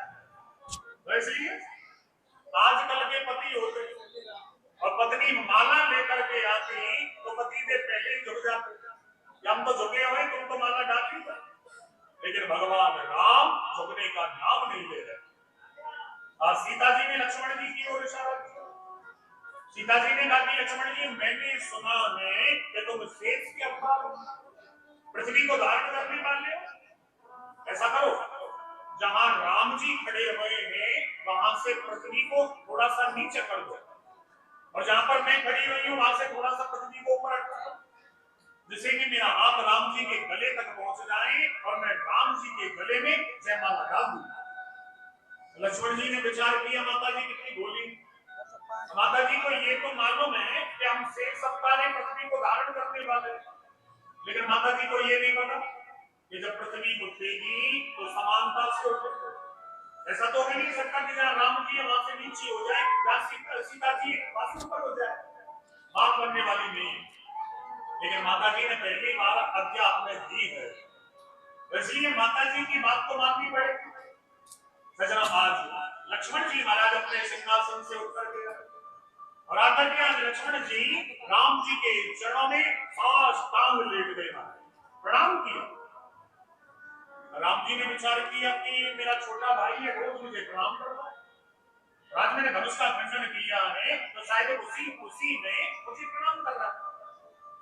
लेकिन सज्जनों प्रणाम होता है घड़ी या 2 घड़ी का, लेकिन लक्ष्मण जी की तो विचित्र समाधि चलती है। राम जी ने विचार किया कि ये पृथ्वी ने लक्ष्मण को पकड़ लिया या लक्ष्मण ने पृथ्वी को पकड़ लिया। इतनी देर हो गई, लक्ष्मण मेरे चरणों में पड़ा है महाराज। लेकिन सज्जनों भगवान श्री राम अंतर्यामी है, सभी के हृदय की जानते। भगवान श्री राम समझ गए कि लक्ष्मण और सीता की एक ही बात है, देवर और भाभी के मन की एक ही बात है। अब राम जी झुक नहीं सकते, महाराज झुकेंगे तो बदनामी होगी। राम जी ने उपाय निकाले, जैसे लक्ष्मण जी राम जी के चरणों में गिरे तो राम जी ने जोर से कहा, और मेरा लक्ष्मण मेरे चरणों में गिर पड़ा। जैसे ही लक्ष्मण जी को उठाने के लिए भगवान श्री राम सिंहासन से नीचे की ओर झुके, उसी समय सीता जी ने भगवान के गले में जयमाला डाल दी। कोई राम लला की। अब अब आप राम जी की जय नहीं बोलेंगे, अब आपको क्या बोलना है? सियावर रामचंद्र की। आज भगवान का विवाह सीता जी के साथ में हुआ। सभी जनकपुर वासियों ने बड़ा आनंद उत्सव मनाया महाराज राम विवाह का। आज अयोध्या में सूचना गई, दशरथ जी बारात लेकर के आए तो राम जी का विवाह सीता जी के साथ में हुआ, उर्मिला जी का विवाह लक्ष्मण जी के साथ में हुआ, मांडवी का विवाह भरत जी के साथ में हुआ और सुतकीर्ति का विवाह शत्रुघ्न जी के साथ में हुआ। आज भगवान श्री राम अयोध्या आके पहुंचे। अयोध्या में तीनों रानियों ने 4 बहुओं का बड़ा स्वागत किया। सभी अयोध्या वासियों ने राम के विवाह का बड़ा आनंद मनाया। लेकिन कभी कभी क्या होता है कि ज्यादा खुशी को नजर लग जाती है। ऐसा ही अयोध्या में हुआ, जो आनंद उत्सव सभी ने राम विवाह का मनाया, उस खुशी को नजर लग गई। तो ये नजर बड़ी विचित्र लगी महाराज। भरत जी महाराज और शत्रुघ्न जी को अपने मामा के यहाँ गए हुए हैं। उसी समय विघ्नेश्वरी देवी ने अयोध्या में प्रवेश किया। उस विघ्नेश्वरी देवी ने मंत्रा की बुद्धि को खराब कर दिया। मंत्रा ने कैकेयी के विचारों को बदल दिया और कैकेयी ने 2 वरदान महाराज दशरथ से मांग लिए। पहला वरदान भरत को राज्याभिषेक और दूसरे वरदान में भगवान श्री राम को 14 वर्षों का वनवास। सज्जनों, आज अपनी सौतेली मां के वचन मान करके राम जी लक्ष्मण जी सीता जी जंगल में गए। अयोध्यावासी भी उनके साथ में गए, लेकिन तमसा नदी के किनारे सभी अयोध्यावासियों को सोता छोड़ करके राम जी आगे निकल गए। श्री राम जी श्रृंगवेरपुर में पधारे। वहां निषाद राज से लक्ष्मण जी की बातें पूरी रात्रि हुई। उसके बाद में प्रातः काल होते ही केवट ने श्री राम जी को गंगा पार कर दिया। सीता जी उसे मुद्रिका देना चाहते थी, लेकिन केवट ने वो मुद्रिका नहीं दी। सुमंत जी जो राम जी लक्ष्मण को जंगल में लेकर गया, आज राम जी ने उनसे प्रार्थना की कि आप अयोध्या लौट जाओ, मैं तो 14 वर्षों के बाद में ही आऊंगा। सज्जनों, आज सुमंत जी अयोध्या के लिए लौट गए।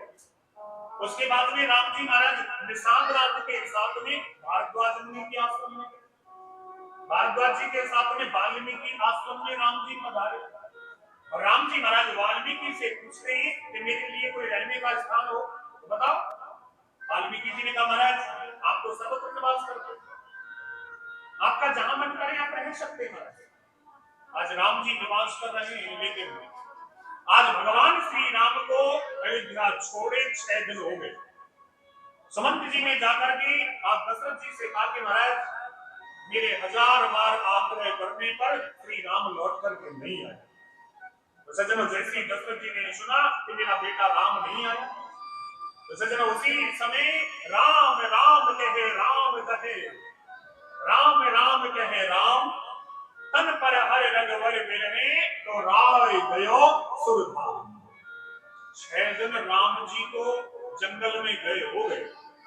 तो दशरथ जी ने भी 6 बार राम नाम लिया और अपने पंचभौतिक शरीर को त्याग दिया। दशरथ जी स्वर्ग में चले गए। देवराज इंद्र के आधे सिंहासन पर दशरथ जी विराजमान होते हैं। सज्जनों, भरत जी के पास में सूचना गई। आज भरत जी महाराज आए। भरत जी को मालूम चला कि मेरी माता के कहने पर श्री राम जंगल में गए। सज्जनों, आज भरत जी ने माता कौशल्या के सामने अनेकों प्रकार की सौगंध खाई, लेकिन कौशल्या मां ने भरत जी को गले से लगा लिया। कौशल्या ने कहा कि मेरा बेटा भरत कभी ऐसा नहीं हो सकता। कभी सज्जनों, ब्रह्मा की सृष्टि में 2 विचित्र पात्र हैं, एक है भरत और दूसरा है मंत्रा। भरत ऐसा अद्भुत पात्र है जिसमें महाराज एक भी अवगुण नहीं है, केवल गुण ही गुण भरे पड़े। और मंत्रा एक ऐसा विचित्र पात्र है जिसमें एक भी गुण नहीं है, अवगुण ही अवगुण। आप दशरथ जी का संस्कार होने के बाद में जितने भी अयोध्यावासी हैं वो सभी भरत जी के साथ में राम जी को मनाने गए। लेकिन एक बात जो राम जी ने कही थी उसे दोबारा कहने का अवसर नहीं दिया। आज भरत जी महाराज जो लकड़ी की खड़ाऊ थी, उन खड़ाऊ को लेकर के आज भरत जी अयोध्या में आ गए। नंदी ग्राम में जमीन में वो हमें वास करते बेचारे भरत जी महाराज। क्योंकि सज्जनों भागवत में राम कथा बड़े संक्षिप्त रूप में, इसलिए सुखदेव जी परीक्षित को संक्षिप्त में राम कथा सुना है।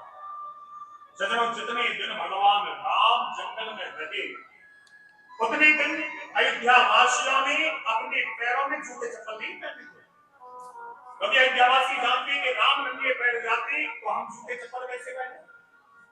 जितने दिन राम जी जंगल में रहे उतने दिन किसी ने भी अपने घर में दीपक नहीं जलाया था, क्योंकि वो लोग जानते हैं कि राम अंधेरे में रहते तो हम उजाला कैसे करें। सज्जनों जितने दिन राम जी जंगल में रहे किसी अयोध्यावासी ने अपने दरवाजे पर बंधन मार नहीं बांधे थे, किसी ने भी अपनी बेटी या बेटे का विवाह नहीं किया था, क्योंकि अयोध्यावासी जानते थे कि यदि बेटी या बेटे का विवाह करेंगे तो मंगल गीत गाना पड़ेगा, और राम ने तो फिर कैसा मंगल। सज्जनों आज अयोध्या वासियों ने सब कुछ छोड़ दिया महाराज राम जी के वियोग में। आज भगवान श्री राम धीरे धीरे चलते चलते महाराज आज अत्रि मुनि के आश्रम पर पहुंचे। अनसुईया जी ने आशीर्वचन सीता जी से कहे, उसके बाद में सुतीक्षण जी से भेंट हुई, अगस्त महाराज के दर्शन राम जी ने किए, और राम जी धीरे धीरे आज पंचवटी पर पहुंच गए। ये जो पंचवटी है ना, आज के समय में हम जिसे नासिक बोलते हैं, ये पंचवटी थी महाराज पहले। 5 वृक्ष हैं उस पंचवटी में। लक्ष्मण जी ने बड़ी सुंदर कुटिया बनाई रहने के लिए, लेकिन उसी समय वहां मौसी जी आ गई जिनका नाम था शूर्पणखा महाराज, और शूर्पणखा ने दूर से ही राम जी को देखा, और राम जी को देख करके वो मोहित हो गए, अपना सुंदर श्रृंगार करके वेश बदल करके और राम जी के सामने आ गए। लेकिन राम जी का ये नियम था, राम जी के सामने कोई भी स्त्री आती थी उसे या तो मां के रूप में देखते थे या फिर बहन के रूप में, और शूर्पणखा सुंदर श्रृंगार करके राम जी के सामने खड़ी हो गई। राम जी ने कहा कि आओ देवी, कहां से आई और क्या काम है।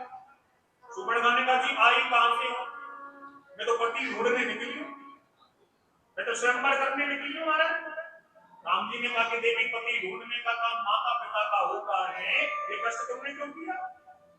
शूर्पणखा ने कहा कि माता पिता ने बहुत पति ढूंढे लेकिन मुझे कोई पसंद नहीं आया, इसलिए मैं ही निकल पड़ी स्वयंवर करने।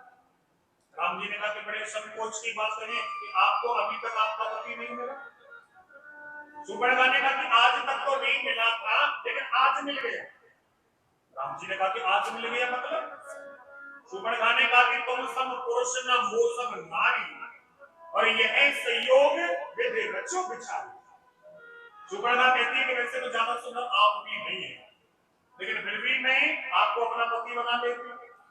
सज्जनों राम जी कभी कभी हमारे हंसी मजाक भी कर लेते हैं। राम जी ने कहा कि देवी सोचा तो तुमने अच्छा है, लेकिन मेरा तो विवाह हो गया और मेरे बगल में जो बैठी है मेरी भार्या सीता है, तो मैं विवाह कैसे कर सकता हूँ। शूर्पणखा ने कहा कि ये दुबली सी है पतली सी है तुम्हारी पत्नी।